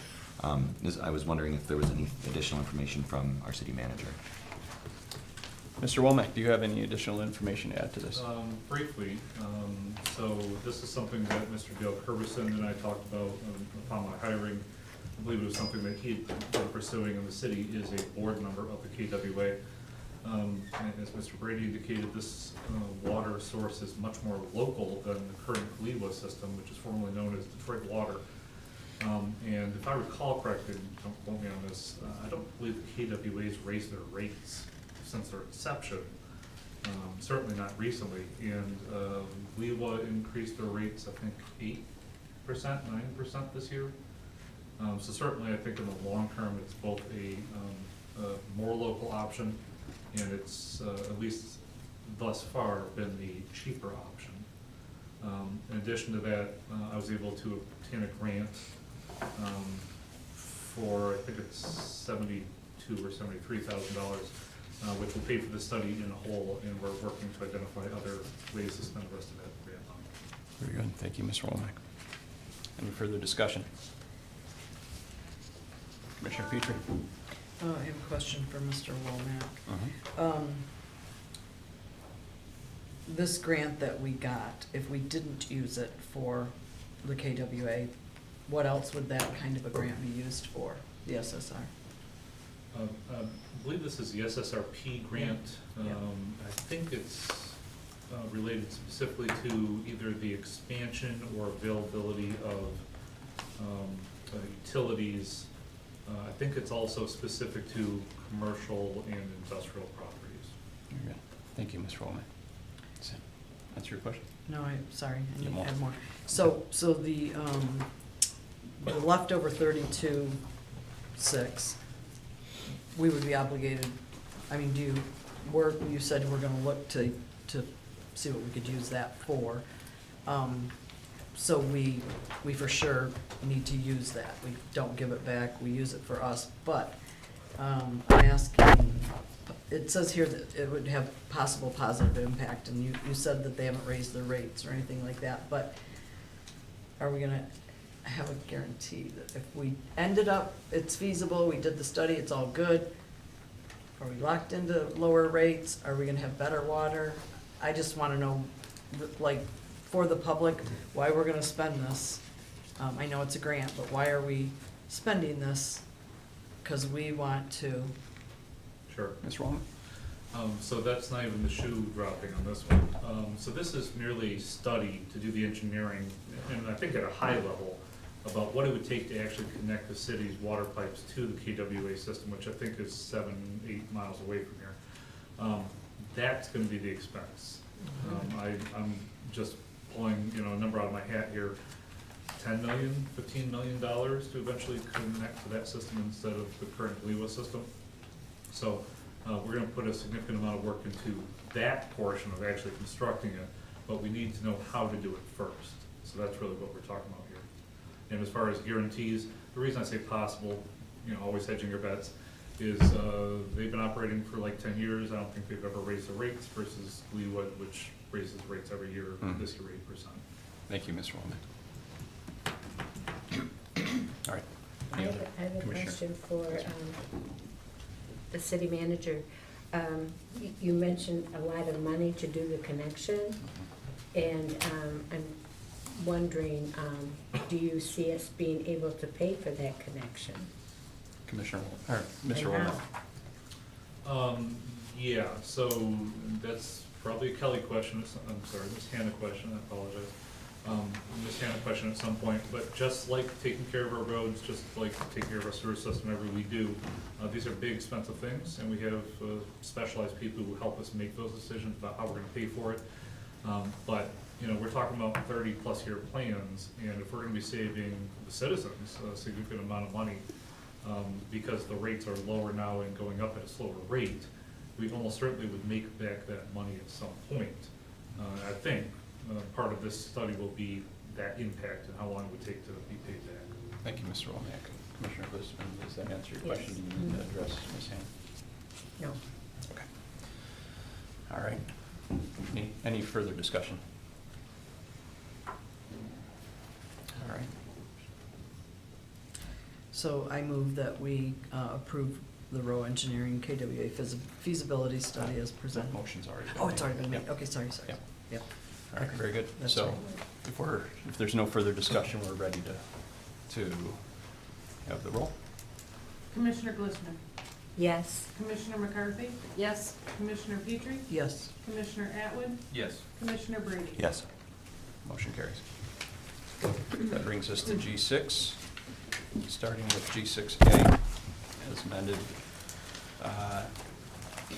There's informal discussion being requested over agenda format and procedures.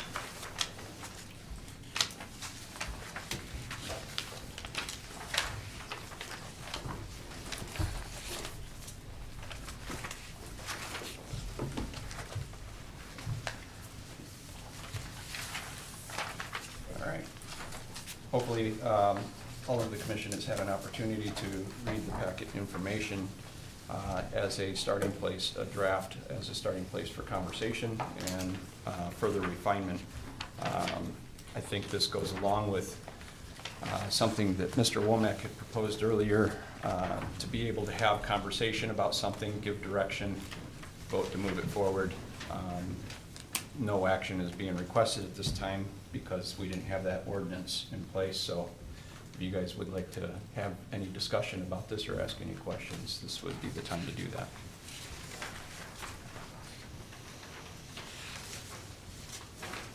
Mr. Mayor? Mr. Womack. I feel it's my duty to point out that this is entirely something that you put together. Mm-hmm. Professional staff was not engaged or requested of any kind. So we took no part in these proposed changes. Now, the city staff did put together an alternative version, which we were planning on presenting to the commission, but we weren't quite ready to do so. I just think it's important to put that out there because the city staff just didn't take part in this. Okay, thank you. Commissioner McCarthy. Just informal discussion. So, one of the things that I found is that when I'm searching through something, specifically Robert's Rules, for God's sakes, and I like, where would this go, where would that go? And I say, it should go under this. And then I go and look, and we don't have that subsection in our agenda. We can't, again, we're not Robert's Rules. We use them as a guideline. But I did find that there were some things that were easily called out in Robert's Rules is you go to this section in the agenda, and that's where you would put this. But we don't have that section. I don't know that that's really important. I'm just saying that that was, for me, I was like, oh, we don't put it there where they say, we put it here. It was just that kind of trying to figure out and understand when you're trying to think about stuff. So that's the only thing and I wasn't here when this was adopted, so I can't speak to what that discussion was. That was the only thing that I found. Thank you. Commissioner McCarthy. Commissioner Brady. I would ask that we stick with the orders of the day, and if there's not a motion on the table, that we don't discuss.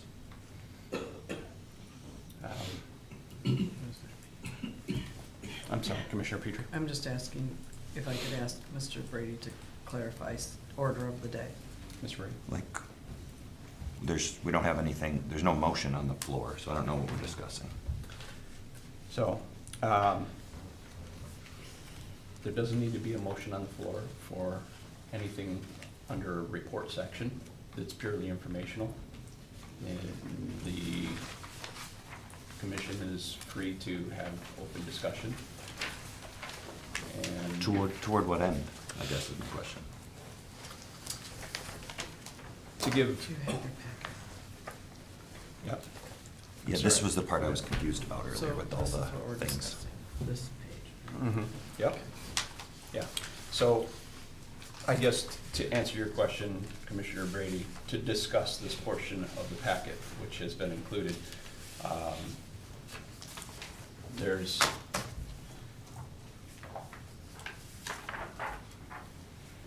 so to answer your question, there's been a lot of confusion about the agenda process order.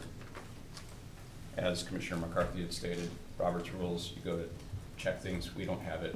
The idea is to modernize our agenda for better efficiency and for better public awareness and understanding how to follow along.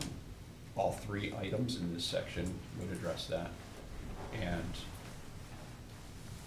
I guess I'm putting it forward to have open informal discussion to see if we want to even do something like this and who wants to be involved and how do we take that step further.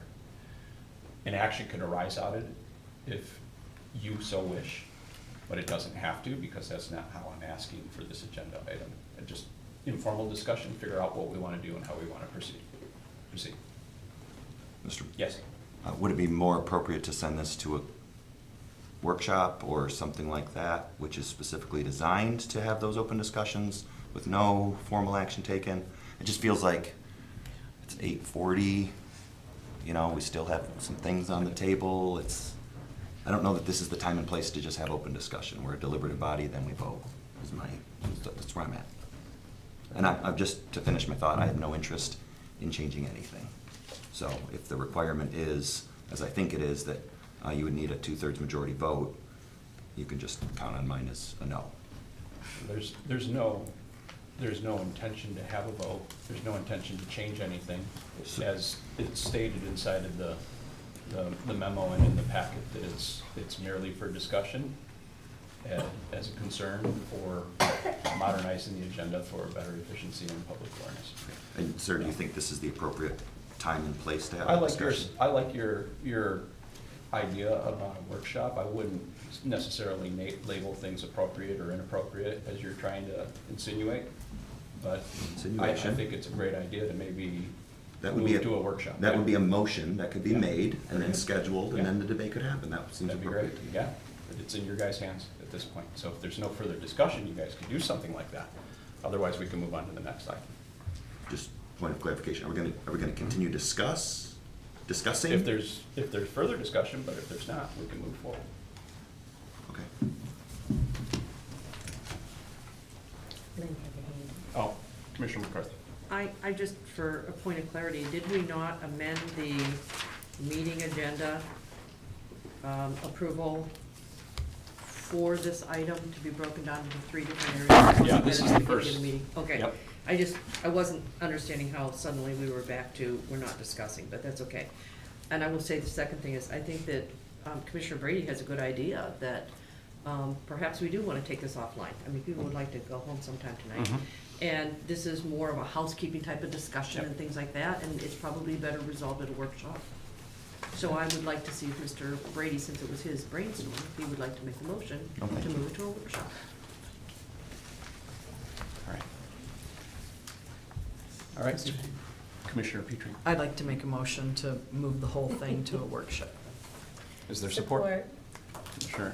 There's a motion on the table, put forth by Commissioner Petrie, supported by Commissioner Glissman, to move the agenda item 6A, propose amendments to the agenda format to a workshop. Discussion. Mr. Womack. I just want to be clear, and perhaps for the clerk's clarity, you stated 6A for just discussion. And you just want to have discussion at a workshop session? How is your motion being framed? For the workshop for discussion or the workshop as I'd a like the workshop working on for A, proposal? B, and C to see if we can resolve our agenda to be more modernized, streamlined, so A, B, and C. A, B, and C. Workshop for all of it, Workshop for all of it. so that we can move ahead. Yeah.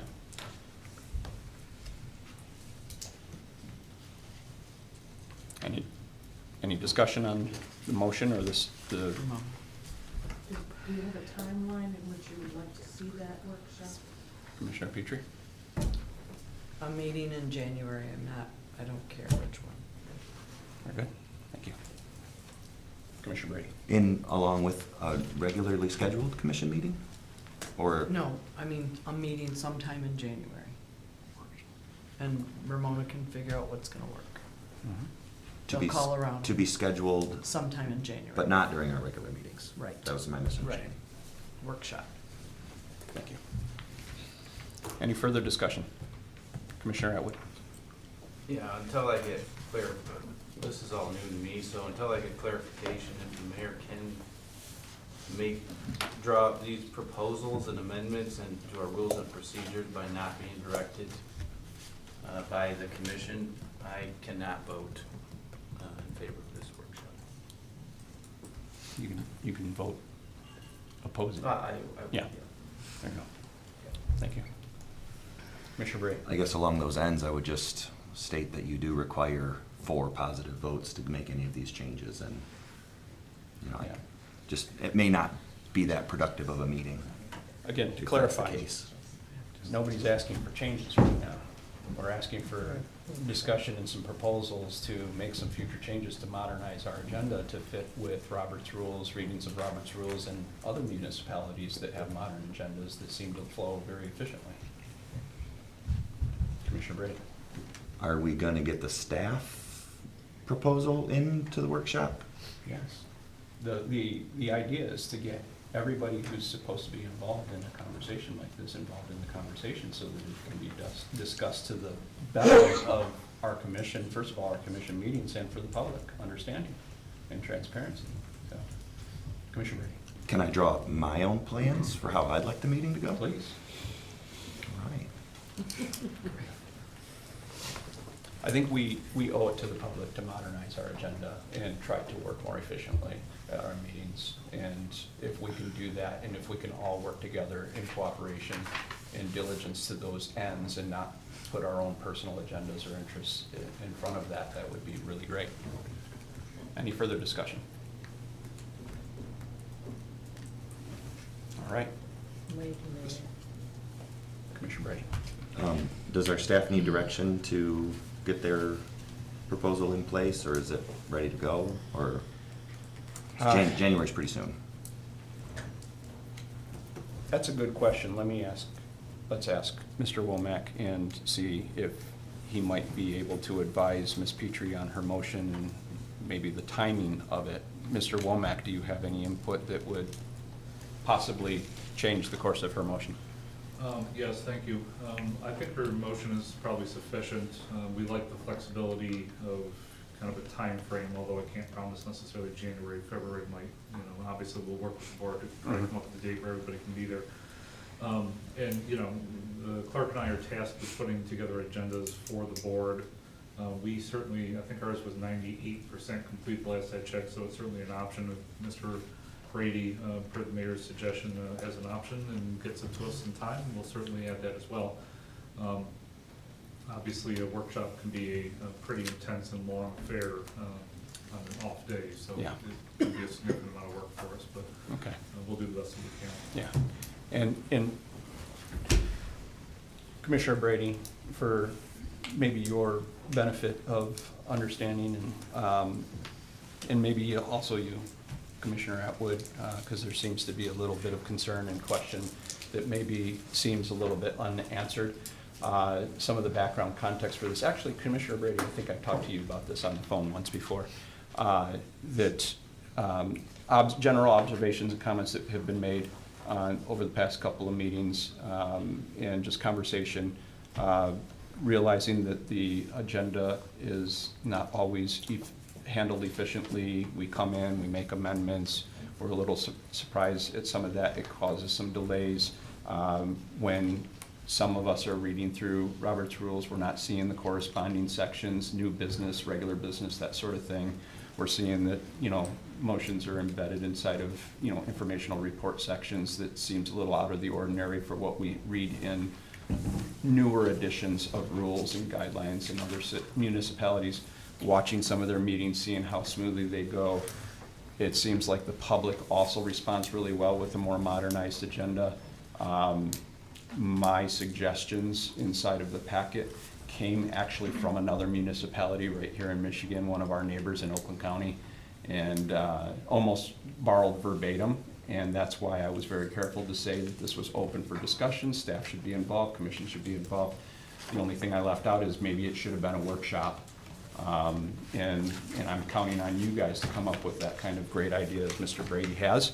And let's move it there and let's get everybody involved so that everybody feels comfortable. And again, the ultimate goal is to offer the public more efficient meetings, better transparency, something they can follow along with and get behind the commission on.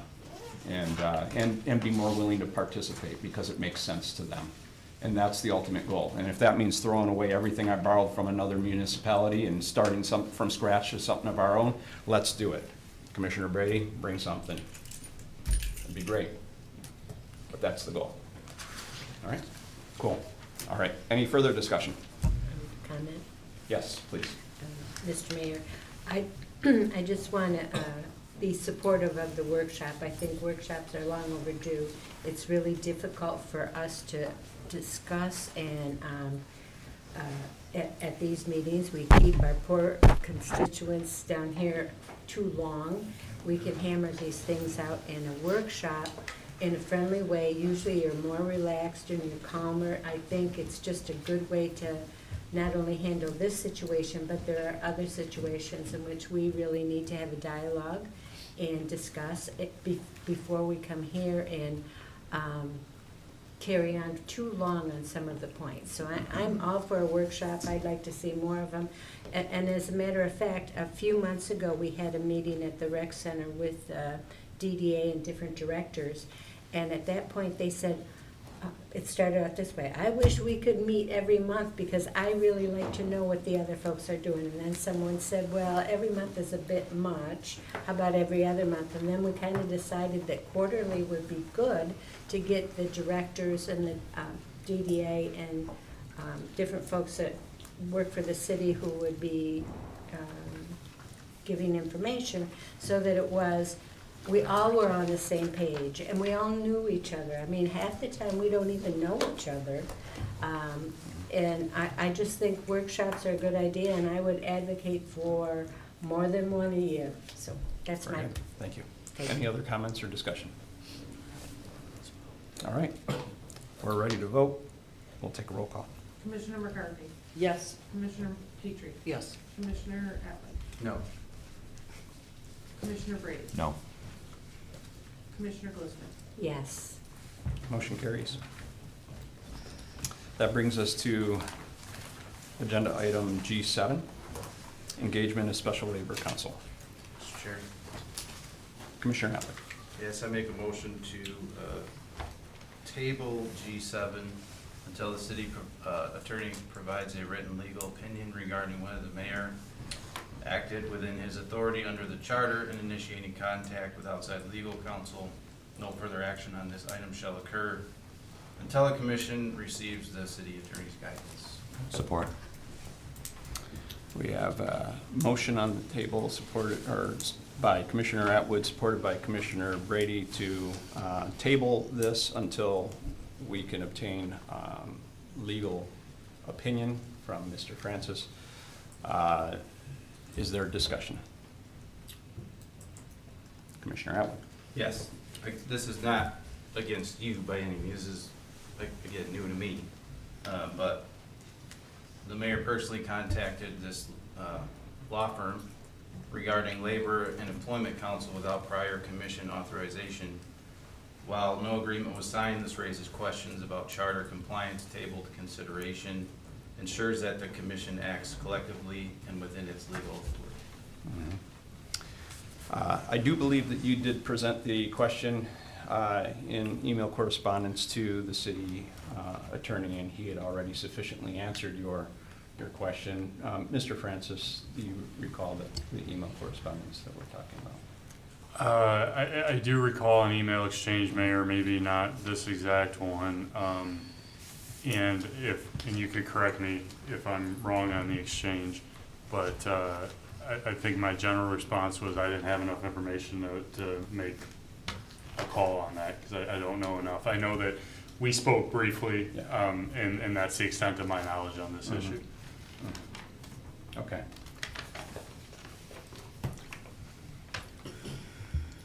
Mr. Womack first. Thank you.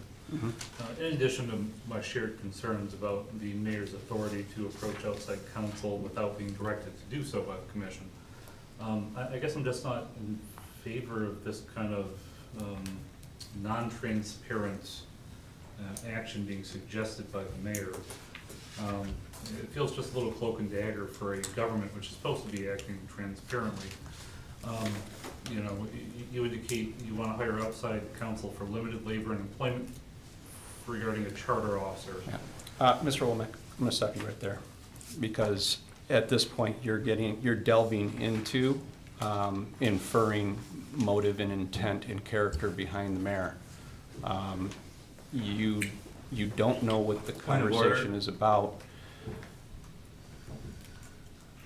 State your point of order and cite your City authority. manager is here to advise us, Mhm. and to protect us also, so I would like to get his comment All right. as an administrator And that we have hired. I'm going to rule on your point of order, first of all, that you haven't cited any authority, and secondly, I'm a commissioner. he is breaking a rule right now, and I'm addressing that rule, and you're I calling a appeal the point of ruling of the order chair. on me addressing that rule. You're out of order, Mr. Brady. He is.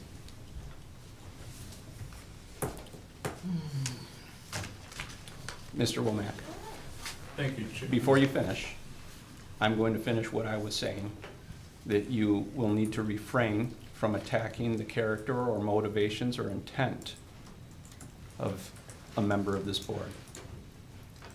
You may proceed.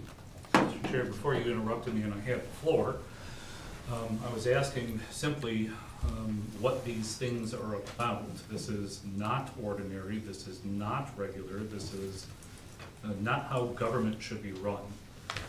I don't think there's a person in this room who doesn't think that this is about creating cause to fire your city manager. Which, you know, if the board wants to go in a different direction, that's fine. You know, we have an agreement in place, I'm willing to abide by that agreement. I just don't want to hide from the public and hide from myself and hide from the board who couldn't prepare for this meeting based upon how you put this together. In addition to, I just didn't think you had the authority to do what you did. Thank you. Okay, thank you, Mr. Womack. I will address the transparency issue and statement that you made earlier as you were insinuating motivation and character, because you had already made it, Mr. in Chair, spite of point the of order. rules stating that you shouldn't. The transparency is not an issue here because I have clearly stated that it is a personnel issue. Now, you are assuming and making the leap that it's about firing your city manager. And at this point in time, I'm not at liberty to say what the personnel issue is because it would violate confidentiality and privacy, and it would step outside of the bounds of clearly defined procedures that are in place for this sort of thing. And until the commission makes a motion to move on any special counsel or to engage with any special counsel or to act on any opinions from special counsel, none of those procedures have taken place. And the personnel that this involves would violate all of their confidentiality because they haven't given the opportunity to have a public or a closed hearing on the matter at hand. So at this point in time, the transparency of asking for a motion for approaching special counsel is the most transparent that it can get, while protecting confidentiality and ensuring that we're following the proper rules and procedures and laws that protect this sort of thing. Commissioner McCarthy. The thing that I'm always stunned at is this leap from point A to point Z, that this means that it's automatically someone's trying to do something to fire our city manager, because I quite frankly, I'm nowhere close to ever wanting to do that. I don't have a reason. And I've not heard anybody else ever mention that that's what they want. So I don't know inside this, because again, you gotta protect people and what, the privacy. I can't tell you what all's in this, I don't know. But I don't believe that I would ever vote to fire the city manager, so I don't think that's what this is about. That's just my opinion, because I'm not privy to everything. We're making assumptions that we think it's A, but I'm not sure that it's A. I think that's a leap of faith on our part into a fear factor. That's just my opinion. So, thank you, Commissioner McCarthy, and we have Commissioner Brady. Well, I feel as though I'm in the same boat. I have no idea. I have no idea who this is about. I'm being asked to now, there's so many assumptions that are being made. So my A, B, C, and D all the way to get to Z, I don't know what the offense is. I don't know who this person is. I don't know what the offense would be. I don't know, I'm just gonna hold the floor, please. I don't know who asked the mayor to go and try to find counsel, because it wasn't this board. I know the answer to that question, it wasn't the board. So I guess my assumption is the mayor took that upon himself, acted as if he were the board to go and find an attorney. I don't know if there's a conflict of interest, because our city attorney has not brought forward, that's so disrespectful to this law firm to assume a conflict of interest. They'll tell us. They will tell us when there's a conflict of interest. I doubt he even knows what it is. I don't think our attorney has a clue what the charges are, who the person is. If it's a personnel matter involving a charter officer, the commission, okay, so if we were doing this the right way, Charter Section 4.14F would say that the commission of its own initiative can go and find special counsel. The commission of its own initiative. We never asked for anybody to go find special counsel, right? Or under the direction of the city attorney. And I never got from him that we needed any kind of special counsel. $650 an hour? We pay him $170 an hour. So before we go to $650 an hour, I'd like to know that he can't do the job. There is so much in here that. Which charter section is that again? Commissioner Reed? You don't know the charter? The one that you were just. Chapter 4, subsection 14, letter F. Do you want me to read it in? No, you're fine. Okay. Go ahead. I would also ask the question, like maybe for a second time, if he is recommending a firm, Charter Section 4.7C, 2C, says that none of us are supposed to go and just find a firm and offer and bring that person in. I can't go get my uncle and say, hey, I want my uncle to come do this job for us. So I'm just very confused about the whole process. And Mr. Mayor, I'd like some answers. I'd like for you to tell us what exactly is going on here. Yeah, very good. I appreciate that, Commissioner Brady, and I will say that your reading of subsection F from Chapter 414 is, it's interesting how you interpret Would you things. please, for the audience, please. So the commission may retain special legal counsel to handle any matter in which the city has interest or to assist the counsel with the attorney. It says, upon the recommendation of the attorney or upon its own initiative to retain, right? Well, I didn't act outside of this because I haven't retained counsel. What I'm suggesting and bringing before the board is a motion to do exactly that. Did you go and select the firm? No. I asked Mr. Francis who he could point me to, and he pointed me to 2 options. And then who picked between those 2 options? I did.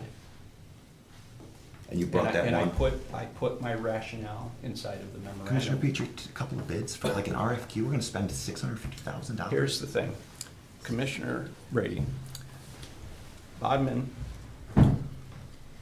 was our previous attorney on contract for employment issues, for labor issues, while Mr. Nolan was our city attorney.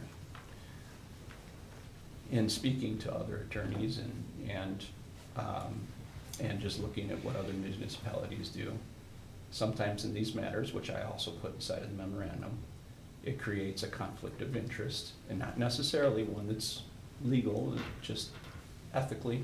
It's in terms of having the city attorney address a personnel issue that could potentially put him in a rock and a hard place for his firm when he has to do business with both the commission and whoever the city employee is. And under that reading, you interpret it as your responsibility to pick the firm to bring to us. I didn't pick anything. You will pick it by voting on my suggestion.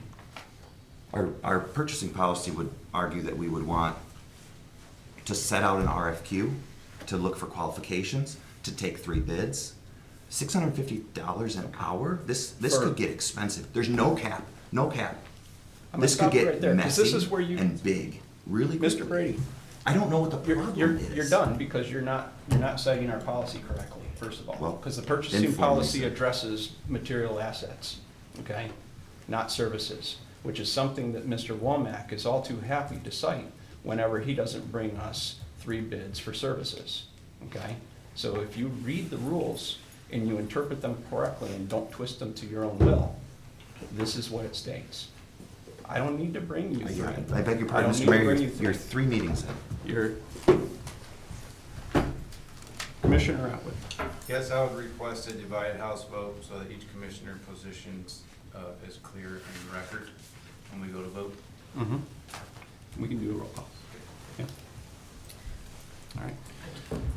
Commissioner Glissman.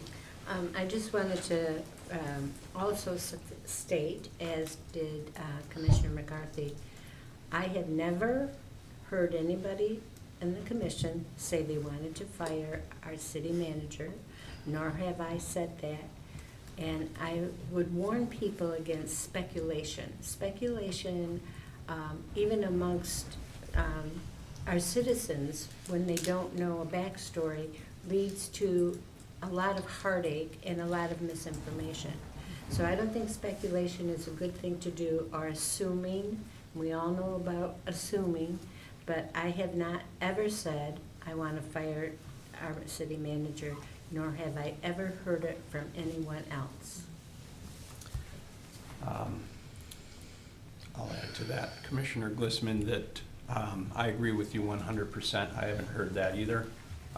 And I can safely say, without divulging any confidentiality involved, that that is, an employee's dismissal is not the matter of discussion or engagement in this proposal.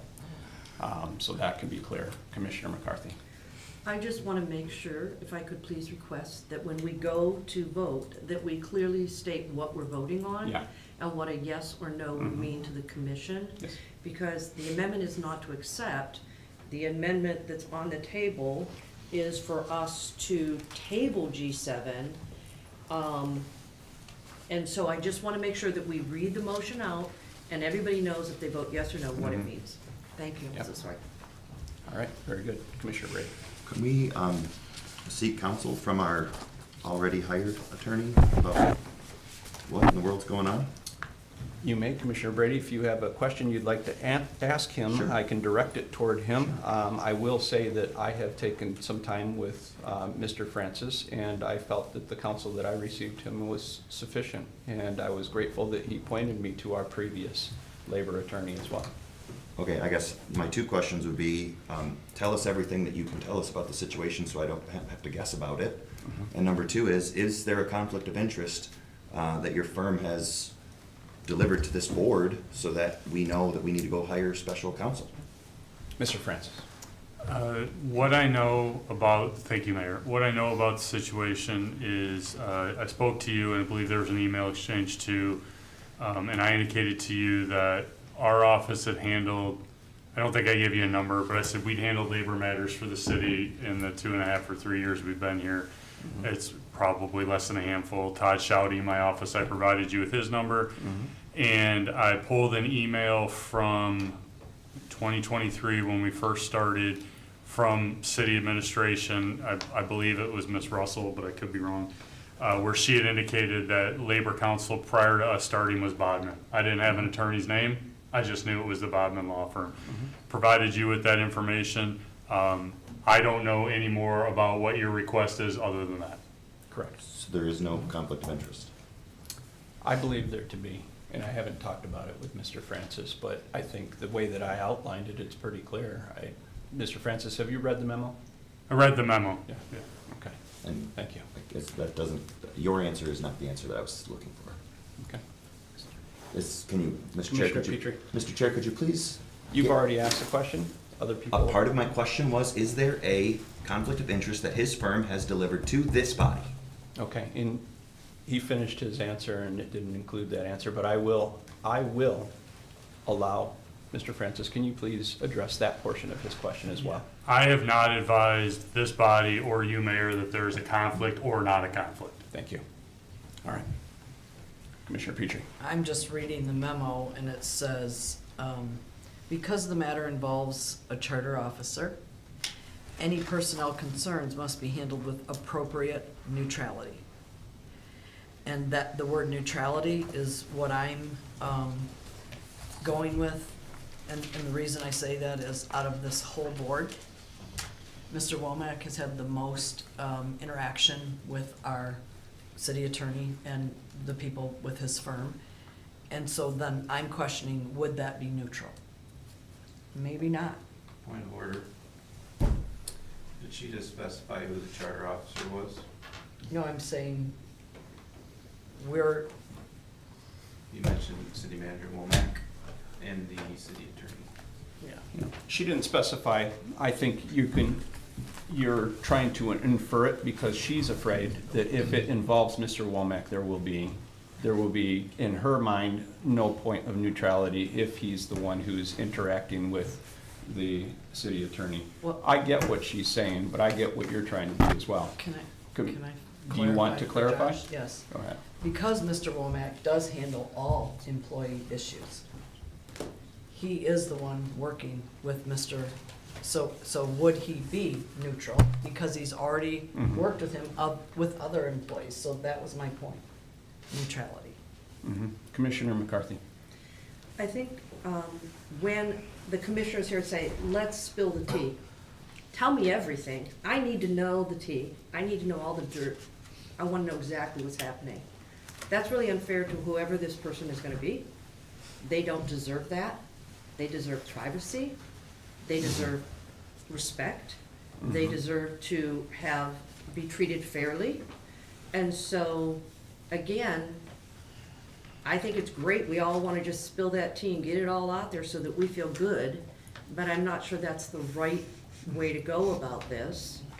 I think that would be an unfortunate step for the city commission to do that so that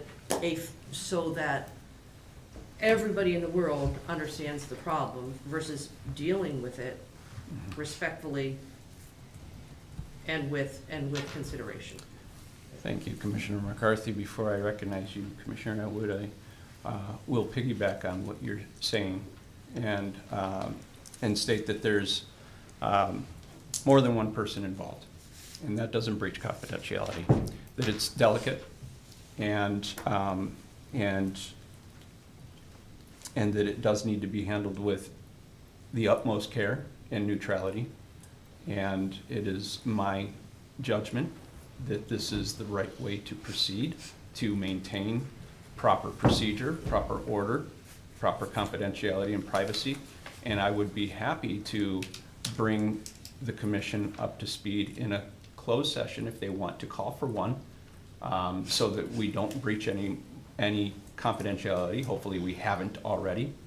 And that's perfectly fine. Otherwise, the matter on the table is, can we get a neutral party to be a part of that to protect the commission specifically? That means protecting you too, Mr. Atwood. Point of order, I believe my motion does that. I don't think so. I think it prolongs a personnel situation that has escalated, involves multiple people, and can't come to closure. When I've sufficiently spent some time with first Mr. Francis, and then in my conversation in just trying to garner interest from a previous city attorney, if this is something they're familiar with, and if there's conflicts of interest, which I did receive confirmation that there wasn't, and that the process and procedure, to the best of their knowledge, working with municipalities and our own in the past, that I followed the correct procedures. Now, that's a professional opinion that we didn't even request or ask for. I didn't ask for it, but he wanted to do that himself, just to ensure that if I come and present this to you guys, that you could feel good about it. So, to spend more money, I haven't spent any money because he offered that for free just to have a conversation. But we want to spend more money to get another opinion because you're not comfortable with not airing someone's dirty laundry to the public. Is that what I understand? I mean, we pretty much already, we walked the line of due diligence here. And this is a simple motion to just say, hey, can we engage these people and see what they have to offer us to help us walk through this correctly. And I feel that you're resisting it just because you don't know the privacy concerns. Go ahead. Thank you, Mr. Chair. Well, we have one employee, and that would be Mr. Womack. Mhm. If it is a different charter officer, that would fall under the city manager administration side of government. So, to clarify, I have no idea who the charter officer is that you're stating. I don't know what the personnel issue is. So how do you expect me to support something that is so vague and make a decision? Because all that's being asked for support is I to just don't- approach special counsel. Mr. Chair. I'm answering your question, Well, I'm still. because you're asking me. Point of order. Sir, you have to let everybody have their own time to talk. You keep interrupting. He literally asked a question and then stopped. He paused, and I started to answer, and then he said he was not finished, and I was going to. There's an awful lot of debate allow coming that from you finish. about this issue, and I don't know if that's appropriate.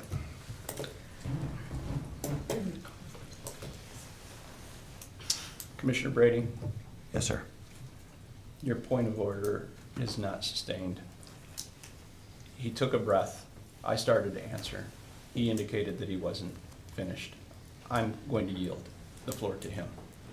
Your point of order is not sustained. That was my point of order, though. It's not sustained because it hadn't gone that far yet for you to do so. And then the next remark was an insinuation of my motive and character. I find you to be out of order, and that's not the first time already this meeting. I'd like the clerk to take note that the member is out of order for the second time in this meeting.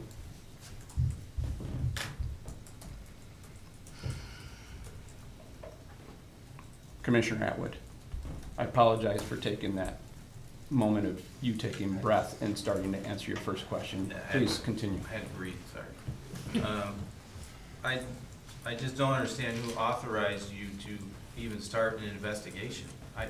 I don't know what the issue is. Who started this investigation? What is the issue, and who is the charter officer? I cannot approve outside legal counsel as a legislator with this, how vague this is.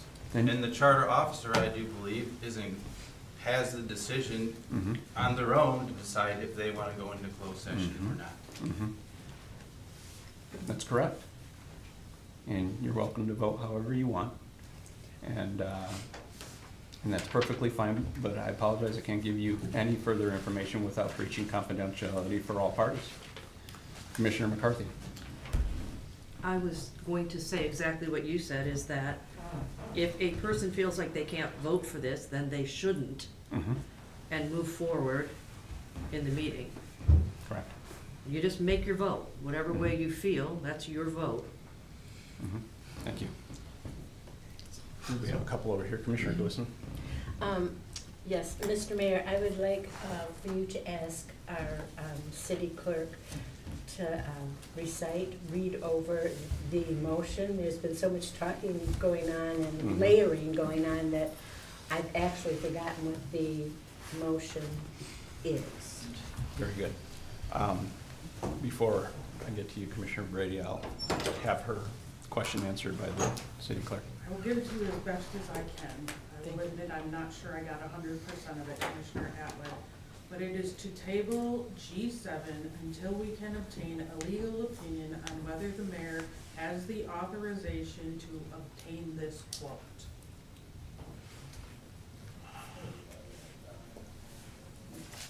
All right, Commissioner Brady. Commissioner Atwood, what am I missing? To table G7 until the city attorney provides a written legal opinion regarding whether the mayor acted within his authority under the charter in initiating contact with outside legal counsel. I apologize. No further action on this item shall occur until the commission receives the city attorney's guidance. Commissioner Atwood, perhaps you can share your paper with her, or is that, would you like that? Okay. It's the top.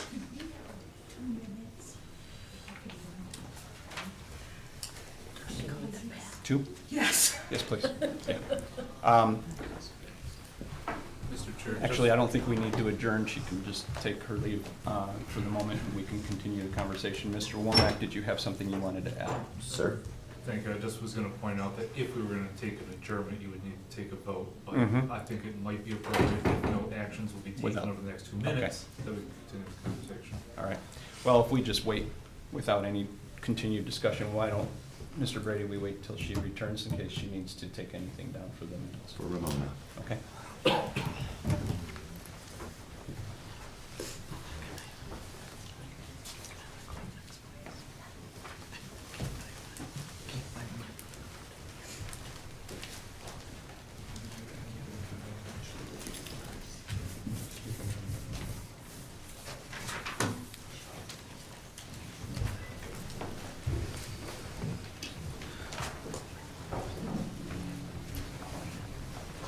Can I say something to the audience? Just when you tell me there's candy in the back if they're hungry. What kind of candy? Chocolates? Ooh, did you bring it? Yeah. There's What a kind bag, of chocolates? all kinds. I don't eat chocolate, never mind. I can do this. Meeting.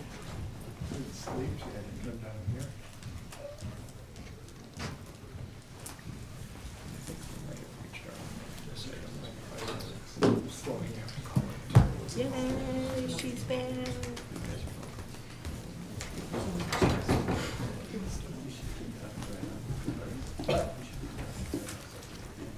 All right. Commissioner Brady. Okay. So if the commission never authorized a search for a firm, then it's hard for me to understand how this engagement letter complies with the charter requirement in 414F.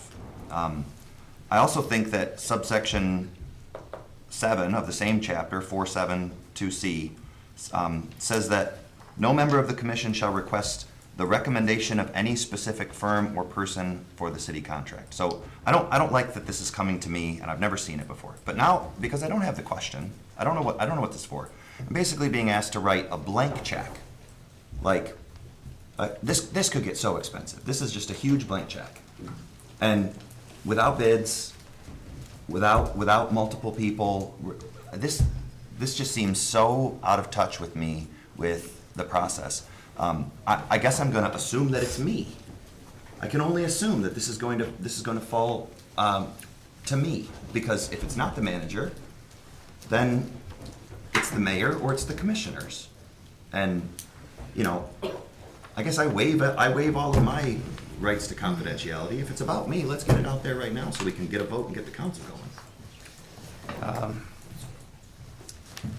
Commissioner Brady, if that's a question directed at me, I'll go ahead and answer. Even if it was about you, we would need to follow proper procedure. And I wouldn't want to do that without the aid of special counsel. And that's what this request is for, to make sure that everybody is protected appropriately and that the procedures are followed correctly. So assuming that it's me, I now have to vote money to investigate myself. That's what's being asked to be done? I will say this much, that's what you have to consider, that's true. And if that's the case, can you really blame your mayor when this is what I get from you? Constant fighting battle. You want me to go to a closed session with you alone and think that we're gonna come out productive? Call the question. We have a call to the question on the table. We will repeat I second. and it is called by Commissioner Petrie, seconded by Commissioner McCarthy. We will repeat the motion as stated. To table G7 until the city attorney provides a written legal opinion regarding whether the mayor acted within his authority under the charter in initiating contact with outside legal counsel. No further action on this item shall occur until the commission receives the city attorney's guidance. We'll take roll call vote. Point of order, sir. The call to question requires a 2/3 vote. That is correct, and I will sustain your order. Point of order. So, we're voting on the call to question. Roll call.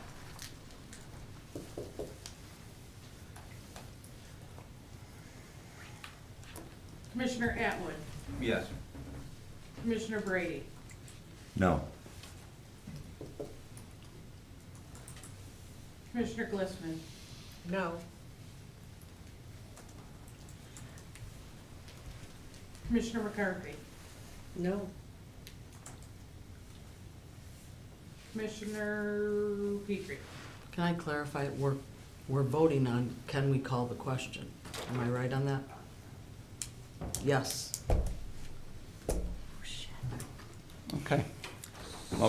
Motion defeated, so we can continue discussion.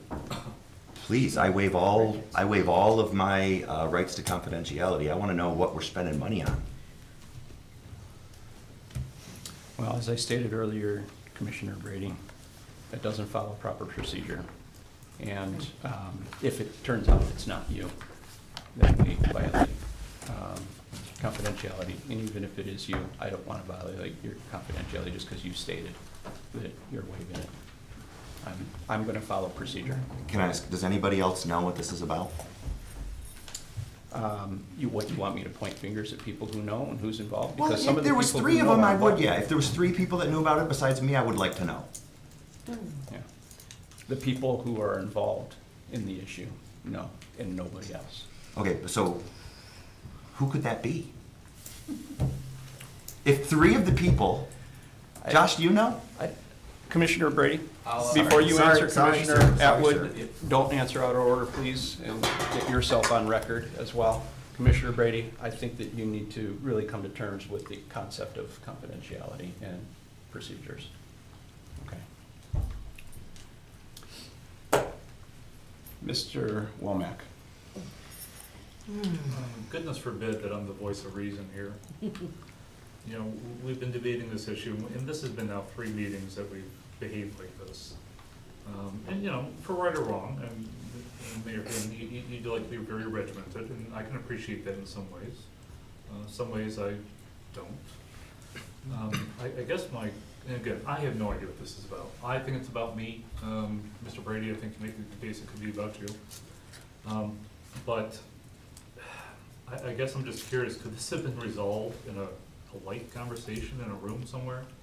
I don't know what it's about, but I believe in talking to people, communicating with each other. Mr. Hing, you've never visited me in my office. I've never once had a normal conversation with you. I talk to every person on this board. I talk to half the people in this room. It's part of my job. But I have no idea what this is about, and I just wonder, could this have been resolved in a less regimented, less aggressive, less legal $650 an hour way, that we could move together as a board and maybe have some better communication moving forward? Because this ain't working, right? I don't think there's anybody up here who thinks this is working. And we're gonna be stuck with each other for what, at least 2 more years? I think I'm doing good work for this community. I think my staff think I'm doing good work for this community. And I wanna be here for this community. Yeah. Mr. Womack? Sorry, Mr. If you Chair. can keep it on topic instead of a resume about yourself. You don't even know if the employee in question is you. If we can keep it on topic to this agenda item, which is a request for special counsel. Mr. Chair, can I continue uninterrupted, please? Thank you. That's the exact issue right there. This isn't about attacking a person somebody who's talking. This is about maybe getting along with each other and not attacking somebody because they're talking and saying, well, your resume. This isn't about that. This is about maybe let's try to get along with each other and talk about some of these issues without doing this. There you go. Thank you, Mr. Womack. All right. Any further discussion before we vote? All right. We'll take a roll call vote on the amendment to this item. Point of order, there's no amendment. It was, It was just his it was motion. your motion, that's right. To Can we table- have a repeat? of the To motion. table until the city attorney provides a written legal opinion regarding whether the mayor acted within his authority under the charter in initiating contact with outside legal counsel. No further action on this item shall occur until the commission receives the city attorney guidance. All right. Roll call. All right, Commissioner Atwood, Yes. Commissioner Brady. Yes. Commissioner Glissman, No. Commissioner McCarthy, No. Commissioner Petrie. No. Motion defeated. Do we have another motion on the table?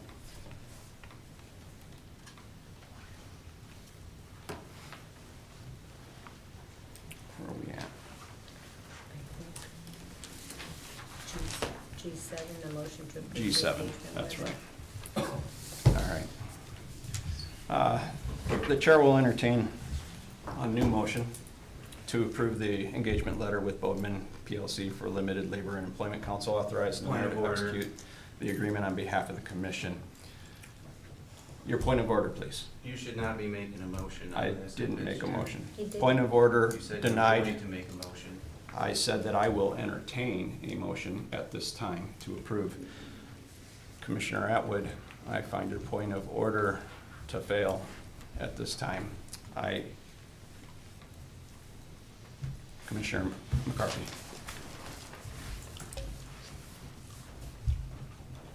I make the motion to approve the engagement letter with Bowman PLC for Limited Labor and Employment Council, authorizing the mayor to execute the agreement on behalf of the commission. Support. Motion has been made by Commissioner McCarthy, supported by Commissioner Glissman, to approve the engagement letter with Bowman PLC for Limited Labor and Employment Council, authorizing the mayor to execute the agreement on behalf of the commission. Discussion. Commissioner Brady.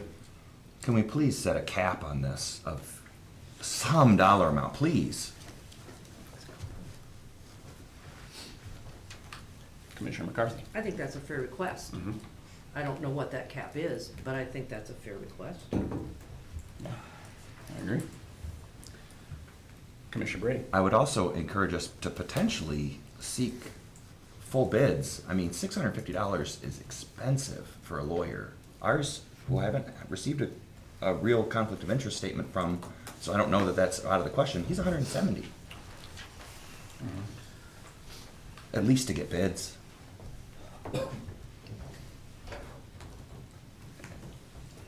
Any other discussion? Commissioner McCarthy. That's not part, Commissioner Brady's suggestion is not part of the motion that's on the floor. Agree? But it's an argument against the motion, which is his right to do during the discussion before taking the vote.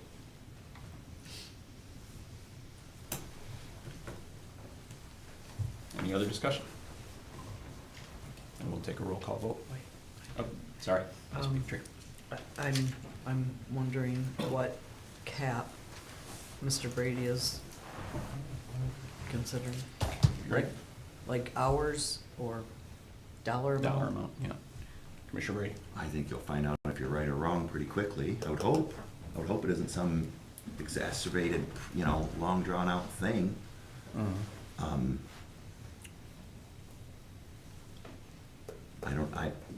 It's not my expertise, but maybe we could ask somebody who does. Okay. All right. Commissioner McCarthy. Point of conversation is that I think it took 8 hours just to write up, or I don't know how many hours it was, to write up the 8-page opinion. I mean, I can't tell you hours and cents, but there should, is it, you hate to put a number out there. Is it 25 hours? You can always Is spend it- more money later if you need to. Is it 25 hours? Is it 20 hours? Is it, I don't know how deep this goes and what it takes to investigate it. So, I don't know, and I would willingly, if it's necessary, rescind my motion and then add the hours if we can come to some consensus here on what we think the hours should be. Yeah.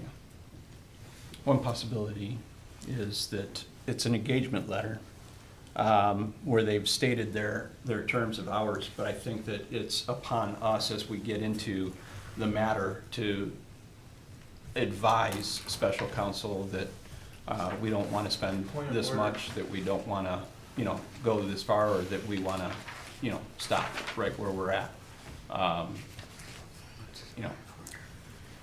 I don't know. I think that, Point of we order, we could probably do what you said and rescind and go on. Please state your point of order. you're being impartial to this, again, as the chair. You need to show neutrality. I'm not sure I see how I'm being impartial when I'm suggesting alternatives. That if we went forward, we could do this, or we could rescind your motion and do that. To an agenda item that you wanted added to this agenda. Yeah. You And as chair let me need ask you to something about facilitate. your interpretation and Mr. Brady's interpretation of impartiality. So when it comes to a tie vote and I have to break the tie, where does impartiality play a role in that? It's our charter, sir. Okay. And I've asked But I for think that- clarification on these matters, which Mhm. always gets revoked, just like my last motion. Yeah. So, as a legislator, I don't want to break the law. I don't know if you're breaking the law. It's nothing against you. I need clarification. Yeah. Yeah. Well, I I don't appre- I know if appreciate we're it. operating as a small board, a large board, because these are new, mhm. I want to follow procedure. That's what this whole thing has been about. Very good. All right. Any further discussion? Commissioner Brady?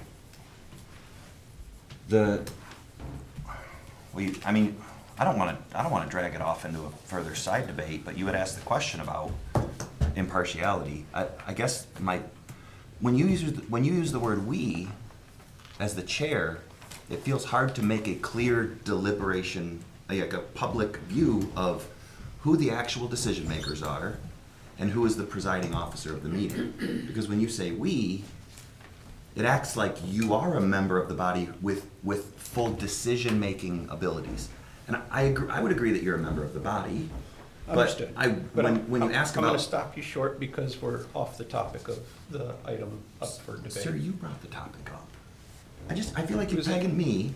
It was an answer to Commissioner Atwood, which really I probably shouldn't have answered because it's off topic. Yes. So let's please stay on topic. Great. Commissioner Petrie. I just want to say that in my experience, in the last 2 years, Mayor Marquardt was included in the "we." She often voiced, I'm one of them too. So we have to, has to be fair across the board. Again, sorry to Just a interrupt you, but comment. you're continuing to stay off topic with the rest of them. Commissioner McCarthy. I would like to rescind my motion for us to approve the engagement letter with Bowman PLC for limited labor and employment council authorizing the mayor to execute the agreement on behalf of the commission, and whoever seconded it, if they rescind it too, so we can, So we can make a new motion? yes. Okay, I will rescind. Commissioner McCarthy. I make the motion to approve the engagement letter with Bowman PLC for limited labor and employment council authorizing the mayor to execute the agreement on behalf of the commission up to, For an amount not to exceed. say that again? For an amount not For, to exceed. for an amount not to exceed 50 legal hours. Seems excessive, but that's it. Do I have a second? Support.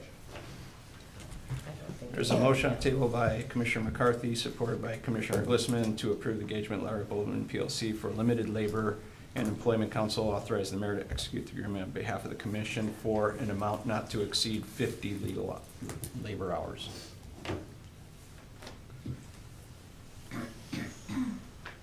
All right, discussion. Commissioner Atwood. Is this commission aware how much we have left in that fund balance?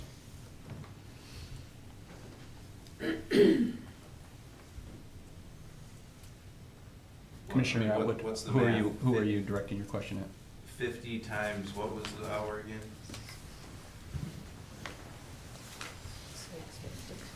$650? That's what he said.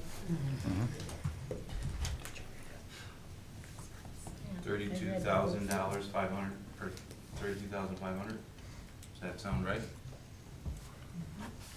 I guess I would ask our finance director what account that is coming out of and what is the fund balance? Very good. That's it? Yes. All right. In other legal services, there's currently a budget of $10,000. So that exceeds that. Correct.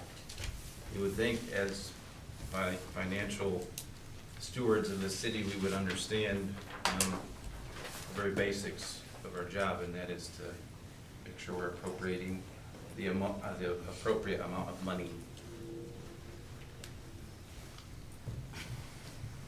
Commissioner Why are you laughing? McCarthy? I'm laughing at Lynn's face and her hand raising. I don't think I joked.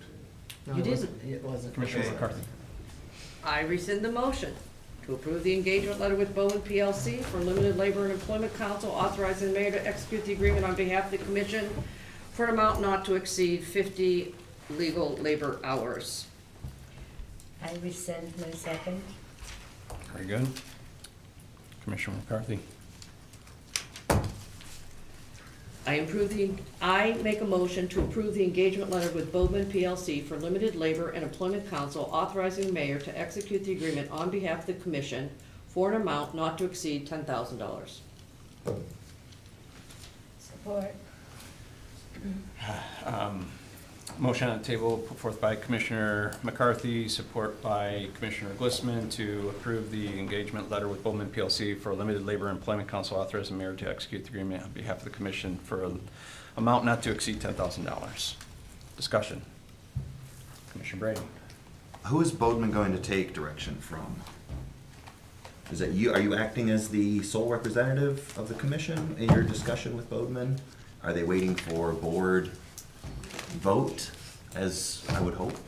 They're waiting for board vote, and they will take direction from the board. Okay, If you guys want to make me the representative, that we'll discuss with them and initiate so that there's not quorum and distribute the same way that our manager does. I could even have the manager distribute as well, so that there's not quorum. But as long as when you guys reply back, you do it the way that we all been doing it, right? No, Yeah, I can, fine. Commissioner Brady. can you just check with our retained legal counsel that everything that, like, Yes. that language that you just used is what he would also advise? I mean, You want me to check with him now or outside of the meeting? I would prefer that you always check with him where I can hear, because I like to hear also what his opinions are. So that's your question too? Yes, Mr. I had to address the chair. Mr. Francis? I'm sorry, Mr. Brady, I'm unclear, but if the mayor could get a clarification, please. Who is Bodeman going to receive directions from?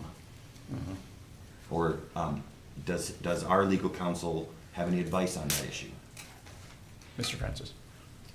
The engagement letter, the terms of the engagement indicate that Bodman will be employed by the commission, which acts as a body on its own.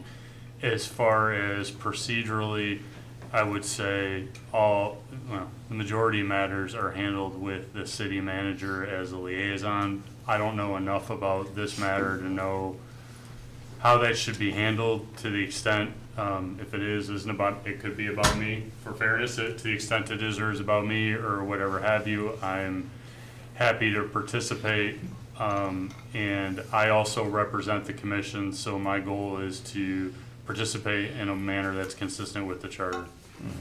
It is difficult for me to answer without knowing exactly what the issue is, though. Thank you, Mr. Francis.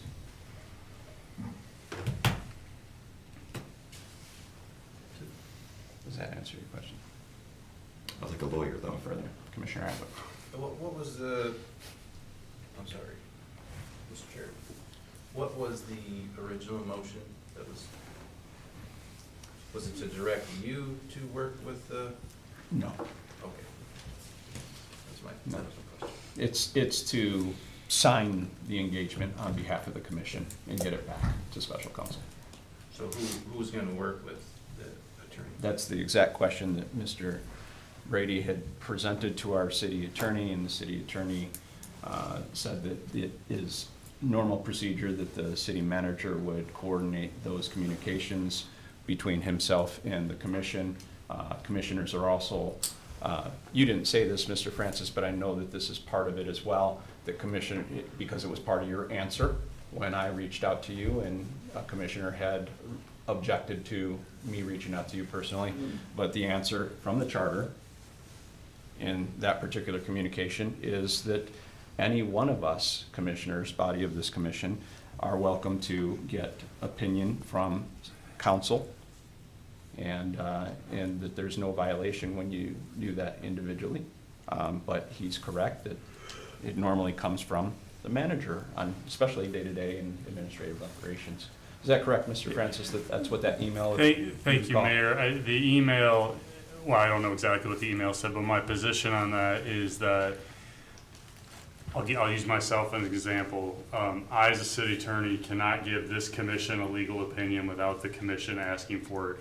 The charter language indicates that we'll provide advice to officers, I believe is what the charter language says, department heads, city manager, officers on request, regarding their duties under the charter. So again, if it's I think there's some language in there that would allow for it, but it ultimately depends on the question being asked, which I don't have that information, so. Yeah, and you can refer to his response in that particular communication as well for further clarification. He doesn't have it in front of him, but I think that answers the question as well. Any other discussion? All right, and we're ready for a roll call vote. Can we hear the motion on the table repeated back? To approve the engagement letter with Bodman PLC for limited labor and employment council, authorizing the mayor to execute the agreement on behalf of the commission for an amount not to exceed $10,000. Thank you. Commissioner Brady, No. Commissioner Glissman, Yes. Commissioner McCarthy, Yes. Commissioner Petrie, Yes. Commissioner Atwood. No. Motion carries. That brings us to item H, City Manager's Report. Mr. Womack. I have nothing to report at this time, thank you. Thank you. That brings us to item I, City Attorney's Report. Mr. Francis. Nothing specific, Mayor, thank you. Thank you. That brings us to agenda item J, appointments to boards and commissions. At this time, I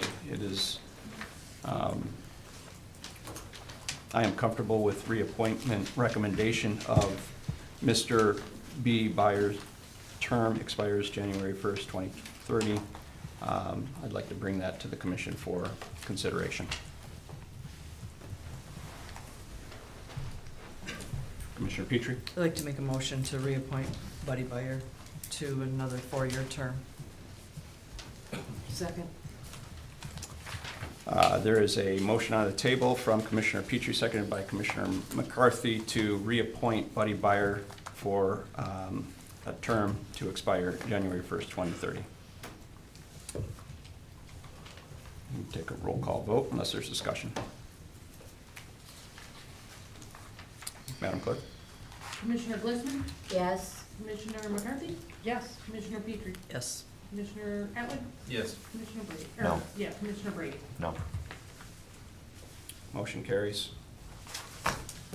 That brings us to departmental communications. Departmental monthly reports. Do we have those in our packet, and it's, will be carried over into a record.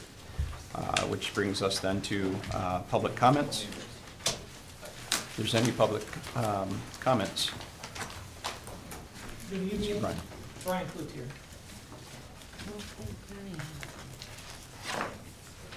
Thank you for giving me the opportunity to speak tonight.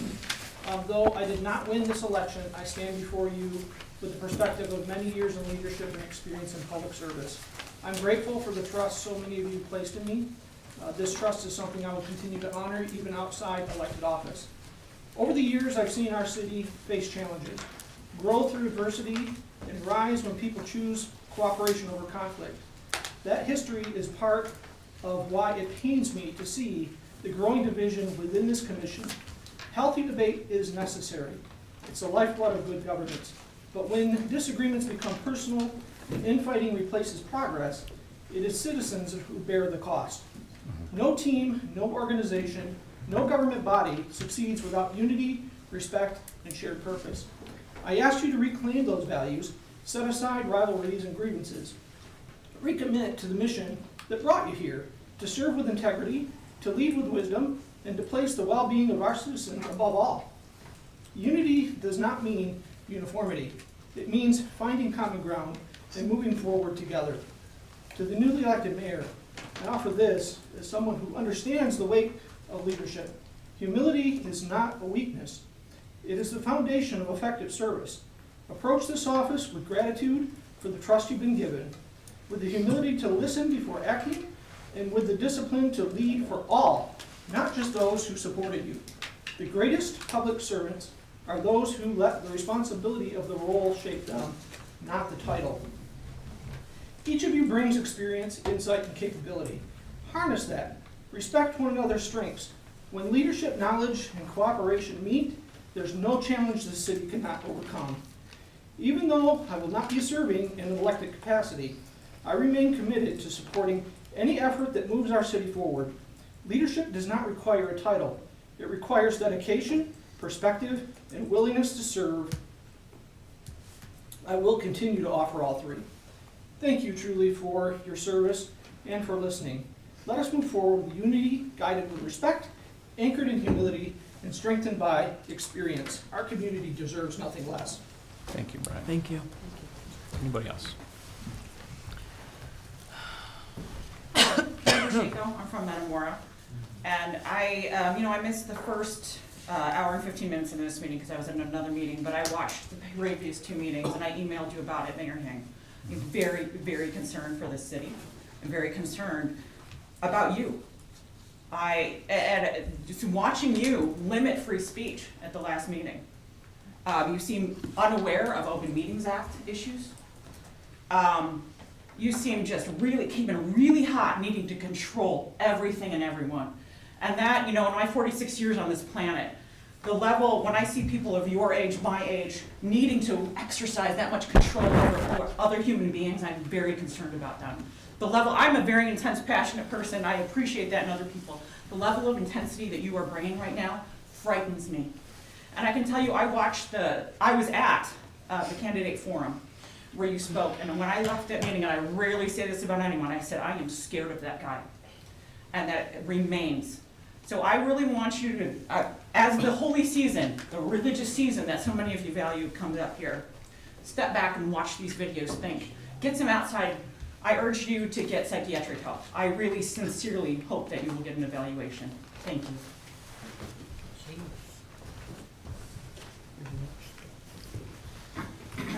I appreciate you appointing Buddy, but I do actually want to clarify. I didn't hear Catherine Bostic-Tullius or Gerald Jakey's names mentioned as reappointments. So I just was curious if that was an oversight, or I just wanted to clarify. Thank you. Any further public comments? Yes, please.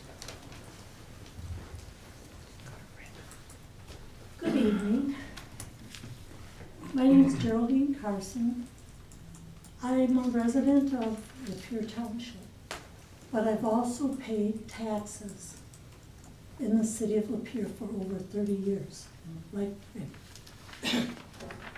And I'm going to address the fact of the dissension that goes on here. And I want to direct part of this to Mr. Brady. Mr. Brady, I saw you carry a rant, that's what I'm going to call it, for over 4.5 hours. You contradicted yourself on multiple times in regards to wanting to take a vote on something that was already voted on, asking for a vote when you blocked the voting, and this behavior, I don't understand. You made and you wasted and you used up taxpayers' money over something that there was never a point made. You continued to argue, and there was no point made, other than I feel you made a fool of yourself, sir. I will pray for you, in all honesty, that God helps you with whatever emotional or psychological defect that you have, that you can go forward and work on this board in a positive note, be an asset rather than a deterrence, so that this city, which I've spent my life living in, will be and can move forward and be a better place. To the rest, Mayor Hink and the rest of the commissioners, I applaud you for your patience and your grace. To the city employees that work hard to keep this place and the city in order. Like I said, I've been here my entire life. I applaud you also. I thank you for what you do, all of you. But I would like to see a change, Mr. Brady, that please, it's evident that you're trying to always override and argue with Mayor Hink. And that isn't getting us anywhere. So I plead that we all work together for the good of this community and make it here the best it can be. Thank you for your time. Thank you. Mr. Hink. Gentleman in the back. Mr. Hink. I'm not sure if she was, I didn't want to interrupt and say point of order, but I'd like you to make sure that you're keeping. I agree with you, Mr. Brady. Just wanted It's to. public comment, but Yes. the woman before her did the same thing. I mean, I get it, but I I think- have to be fair, because I didn't read the rule like I did at the beginning of public comments. Maybe you should read it now, would be And a suggestion. I can, and I will. Actually, before we proceed with public comments, I'm going to go back to what I did at the beginning of the public comments. It seems that some of our public citizens were not listening, or they weren't a part. This isn't an issue of First Amendment rights. This is an issue of our rules and procedures that are clearly stated and publicly accessible. The first is that we have a 3-minute rule for all public comments. A timer is running. Once the timer goes off, your turn is over, and we kindly ask that you return to your seat. The second is, and this is one that has come up at the last meeting and has now come up again at this meeting, directed at myself and Commissioner Brady equally, and that is in citizen participation of our rules and procedures, Section E, subsection 7, concerning disorderly conduct at meetings. Persons addressing the commission shall make responsible comments and shall refrain from making attacks against the conduct or character of a person. That is unrelated to the matter in which he or she performs his or her duties or qualification of the job. Slanderous remarks, threats of violence, or profane remarks defined as explicit or offensive references to sex or bodily functions that cause a disruption to the meeting. The presiding officer may call to order any person who is being disorderly by speaking when not recognized by the presiding officer, or otherwise disrupting the proceeding by failing to be germane or by speaking longer than the allotted time. Such persons shall thereupon be seated until the presiding officer shall have determined whether the person is in order. If a person so engaged in presentation shall be out of order, he or she will not be permitted to speak at the same meeting except upon special leave by the commission. If the person shall continue to be disorderly and disrupt the meeting, the presiding officer may order the police chief or police department to remove the person from the meeting. Apologize that I didn't read that a second time at the next public comments. For those that are confused, for now I will give grace to the participants that have overstepped that bound. Good, Jake. Please. Hello, my name is Jacob Leroy. I live in Mayfield Township, but I do have business in this city, and as a resident of the county, I do visit the city often and take pleasure in visiting businesses in the city and taking part in our public spaces in the city. But I would like to first say that I do disagree with that city commission rule about the public comment, the subject of the speech of public comments. We have a First Amendment right as Americans to say whatever we want, and the city commission policy or rules or city charter does not trump the Constitution of the United States. So, as with any public official, the public gets to see your conduct and then comment on it, and if their comments aren't nice, then that's too bad. So, I would like to thank Commissioner Glissman, Commissioner Petrie, and Commissioner McCarthy, and Mayor Hing for their patience and willingness to work through the issues that we see before the city, and I just am sad to see continued pettiness from Commissioner Brady and Atwood. I witnessed here tonight Atwood asking clarifying about Mayor Hing making a motion himself when it was just stated moments before that he was asking to entertain a motion for that. So, it's just wasting time on petty issues that aren't, serving the city here. So, yeah, thank you again. Thank Good you. night. Thank you. Any other public comments? All right. With that, we'll move to closing comments of the commissioners. Any closing comments? I have one. Commissioner Glissman? I have a couple things. The first thing that I want to do is I want to congratulate Chief Howe on his selection by the Federal Bureau of Investigations to attend the National Academy. Only the top 1% of law enforcement gets accepted into this program. This is a very prestigious honor, and I would just want to say bravo, Chief Howe. Good job.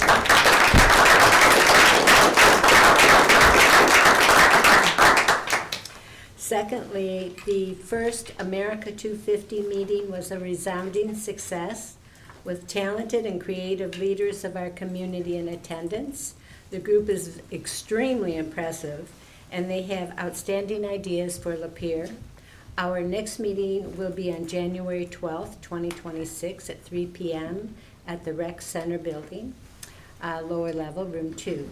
If you have a desire to make Lapeer's America 250 celebration an event to remember and are willing to donate your time and your talent, we would love to have you join our group. And thirdly, it's a sleepy time for lilacs right now, but that doesn't mean our committee isn't taking a winter pass. We will be meeting during winter so that the springtime in Lapeer will be a lilac time. More information will be forthcoming. Again, in case I forgot to mention it before, Director Rodney Church, along with his staff, Eric and Ryan, did an outstanding job planting all the lilacs throughout the city before the snow and the frigid weather blasted us and set in. So thank you again, Director Church. Finally, everyone have a safe, warm, comforting, and very Merry Christmas and a joyful New Year. Thank you, Commissioner Glissman. Any other commissioner comments tonight? Commissioner Petrie? I'm going to start out by saying thank you for everybody that came, employees, staff that have to stay this late. I'm apologizing for that. Thank you for your interest from the public for being here. I appreciate it. I want to start out with my comments tonight with a couple words that are probably my most two important words in my life that I live by. They're truth and trust. And they actually hang on my house. I have a sign. They hang in the same room to remind me that you cannot have one without the other. You cannot have truth without trust, and you can't have trust without truth. So, you can't have a relationship without both of those things. You absolutely cannot have a relationship. And I've spoken several times in my commissioner comments about trust and how important it is. I was elected to this position by people that trusted me to pay attention to what we are doing here in our local government, what we're doing with their dollars, and that we spend them responsibly, that we make decisions that improve their way of life, safety, and security, that we keep this community somewhere that they want to continue calling home. The past few weeks and the last couple of meetings have not represented truth and trust. Matter of fact, there was a breach, in my opinion, in my trust. Or a ding, whatever you want to refer to it as. This week, Mayor Hing got an email from Mr. Hogan asking if he wanted to discuss things on the agenda that were being put on the agenda. I didn't get the agenda till 5 o'clock on Wednesday night. So I don't know who breached that confidentiality and gave that to Mr. Hogan, but I was elected.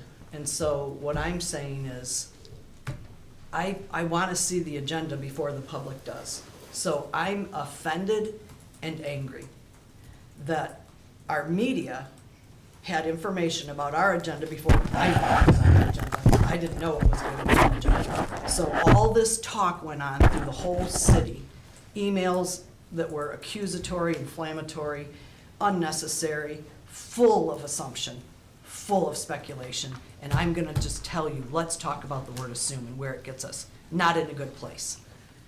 So I'm really upset about that because I worked hard to get elected. I work hard on these packets. Josh, I do my due diligence every single time.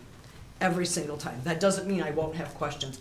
I'm supposed to have questions. The people that elected me want me to ask questions. That's how I clarify.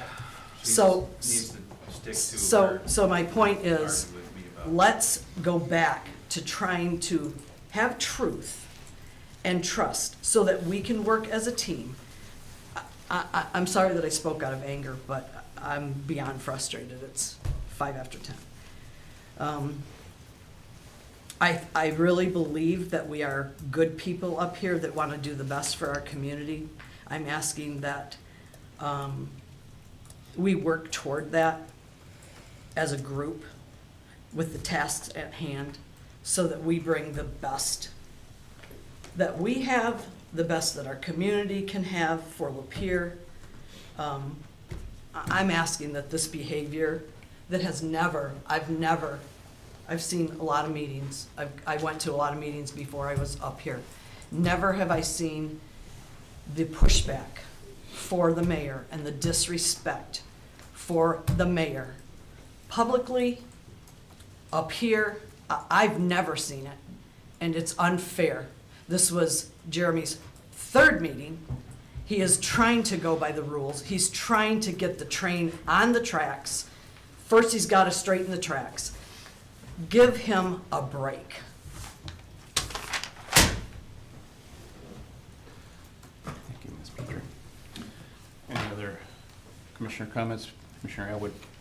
Yeah. Just to reiterate something here, since I was kind of verbally attacked there. Each one of us were elected and entrusted by the people, to which I've survived the last 10 years, and you continue to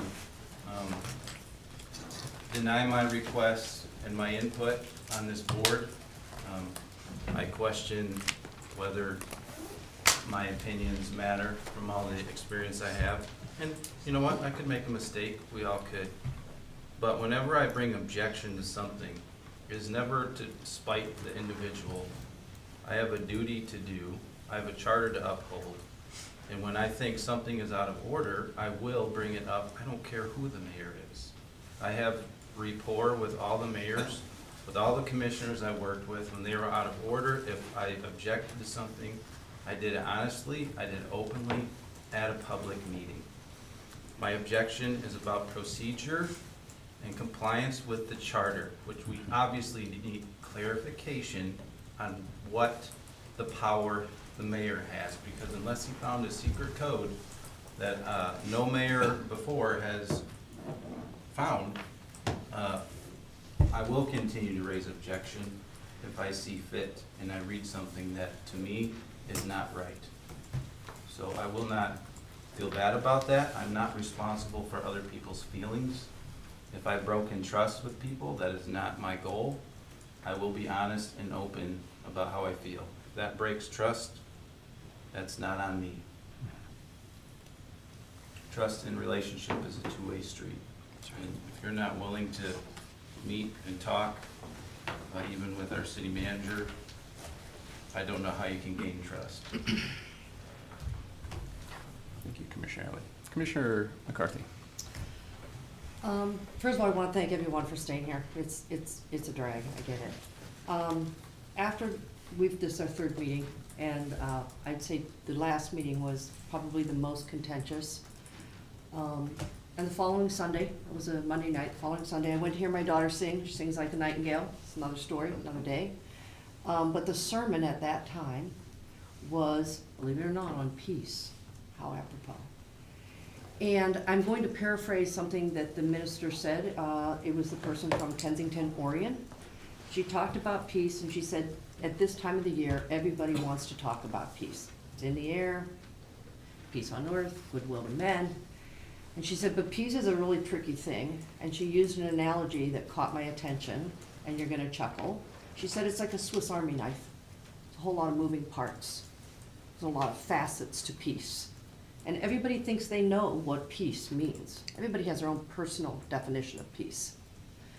But there's all kinds of things. There's peace on earth, there's peace with God, there's peace with yourself, peace with your neighbors. And one of the things she brought up is the different ways of finding peace, specifically two ways that I think relate to our city commission. The first one is peacekeeping. And that's the easy one, isn't it? You just roll over, tuck your head, go along to get along. Peacekeeping is easy. The second part's really hard, peacemaking. And she talked about how with peacemaking, it's not always easy. It's opposing viewpoints, which are good. They're good to have a vote, but it says the two opposing sides, the different opinions have to come in the middle, and they have to try to find resolution. They have to find compromise. They have to try solutions, find solutions that move us forward. And when you do peacemaking, you got to sail through a lot of rough waters to get to the other side of the storm. And that's what I truly believe we're doing right now, is we're trying to peacemake, and we're not very good at it. I mean, we're not. We kind of suck at it a little bit, but we're getting better. This meeting was way better than the last meeting. So there's hope. I have hope for peacemaking. And I think you're going to see clear skies eventually. I think you're going to see things move along and get a lot easier, and everybody has, I'm new, the mayor's new, we've got training wheels on apparently. But I just want to say that we need to focus, all of us, on peacemaking, and every city commissioner up here has to probably decide what role they hold for the community that they were elected. Are they gonna be a peacekeeper or a peacemaker? That's what we have to take on, that burden. And so I'm just telling you, that's where that sermon sat with me. And I just want to wish all of you a very safe and happy holiday. I hope it's filled with joy and celebration. And I hope that in the next 2 weeks, when we come back at the beginning of the year, you'll see that we're even more dedicated to peacemaking here at the commission. So happy holidays. Thank you. Thank you. Any other commissioner comments? Yes, no? Well, to be a peacemaker, I will not address, I'll keep my mouth shut because, okay. Let me just say this, out of the overflow of the heart, the mouth speaks. And so I'll just be a peacemaker. Mr. Womack. Thank you. I'll try to be brief. Ms. Blitzman, first of all, miss you. We used to have fun with our little history things. We'll have to talk before the meeting, I think, next time to get on the same page. Do you have one tonight? I didn't. It's been tough to come up with one for the last couple of meetings. Just, by way of what I did this week, I spent a significant amount of time trying to resurrect bike night. I don't know if the commission is going to go for it, but we've got some ideas about how that might be possible in the future. And of course, this job is difficult because sometimes you're trying to bring two sides together. It doesn't necessarily want to go together, but I had some productive meetings about that. Had a productive meeting about card night, classic card night, which I think might be similarly affected by what the commission talked about their previous meeting. I also spent a significant amount of time on commercial and residential development. The city is poised, I think, to really grow and get the types of developments we want in this community, which is part of, why we keep bringing things to the board. And thank you for passing those planning and zoning changes. I think that'll be a good first step towards being more business friendly. Spent a inordinate and hopefully not as much in the future time on snow removal. I hear it's gonna be something like 50 or 60 degrees in 2 days, so hopefully that will melt. Even though I do have my own job that I do, I spend a significant amount of my time dealing with promoting and helping my staff succeed. And I'm always happy to see them succeed because, of course, their success is the success of the city for its citizens. One thing I would mention is, and I apologize to staff, it's 10:15 now, and this is now a third meeting in a row which we've done this, on Monday morning, today, I heard from a staff person who said they were sick to the stomach just in anticipation of the meeting. And another person who said they had a headache today coming into work in anticipation of this meeting. And I had an incredibly highly qualified person tell me that they were looking for a new job because of the behavior of this commission at this meeting. These are great people. I don't want to lose them. They're great for the citizens of Lapeer. But it's hard, as a staff person, to be held till 10:15 and have to deal with, maybe parents fighting is not the correct term, but you guys get what I'm saying. They look to me for, advice and support, and I try to provide it to them, and I feel like I failed because I apologize. So of course, I'm a human too. I'm actually currently on bereavement leave, but I'm here today because I want to be here for this meeting, and I want to support my staff, and I want to do the work for the city. But it's difficult. I'm looking for, I'm not sure if everybody else is looking for this, but common sense approach to government. This is a people job. This is a communication job. I've been doing this for 10 years. Before that, I did 8 years as an attorney, which again, same rules. You have to communicate. You have to get along. You don't have to be so rigid. There's a meeting place in the middle, as Ms. McCarthy has said. And I truly believe that, because again, I have succeeded for a decade at doing this job by finding a place in the middle where we can agree. So I would ask the board to consider doing that and maybe not being so rigid and inflexible in the future. I would also just comment, Merry Christmas. It's not quite there yet, but Merry Christmas. And Happy Hanukkah, which started last night. And I'll also comment on the Bondi beach shootings that occurred. I was there in Bondi, so went to Port Arthur. I'm not going to comment on shootings in this country, but my heart goes out to the Australian people tonight. Thank you. Thank you, Ms. Romine. All right. Well, thank you all for being here tonight and your input tonight, and for, once again, a late night for the staff and department heads. Apologize for that, and hopefully we get better at shrinking it down. It was a little better this time around. Hopefully keep getting better at that, improving that as we go forward. I want to wish everybody a Merry Christmas and a Happy New Year. By the time we come back together, it'll be the new year. And I pray that you all depart from here and that you're safe, and that you can be at peace and relax after a long day. And that's all I have, so thank you all. We will call for a motion to adjourn the meeting. Adjourn. Supported. Meeting adjourned.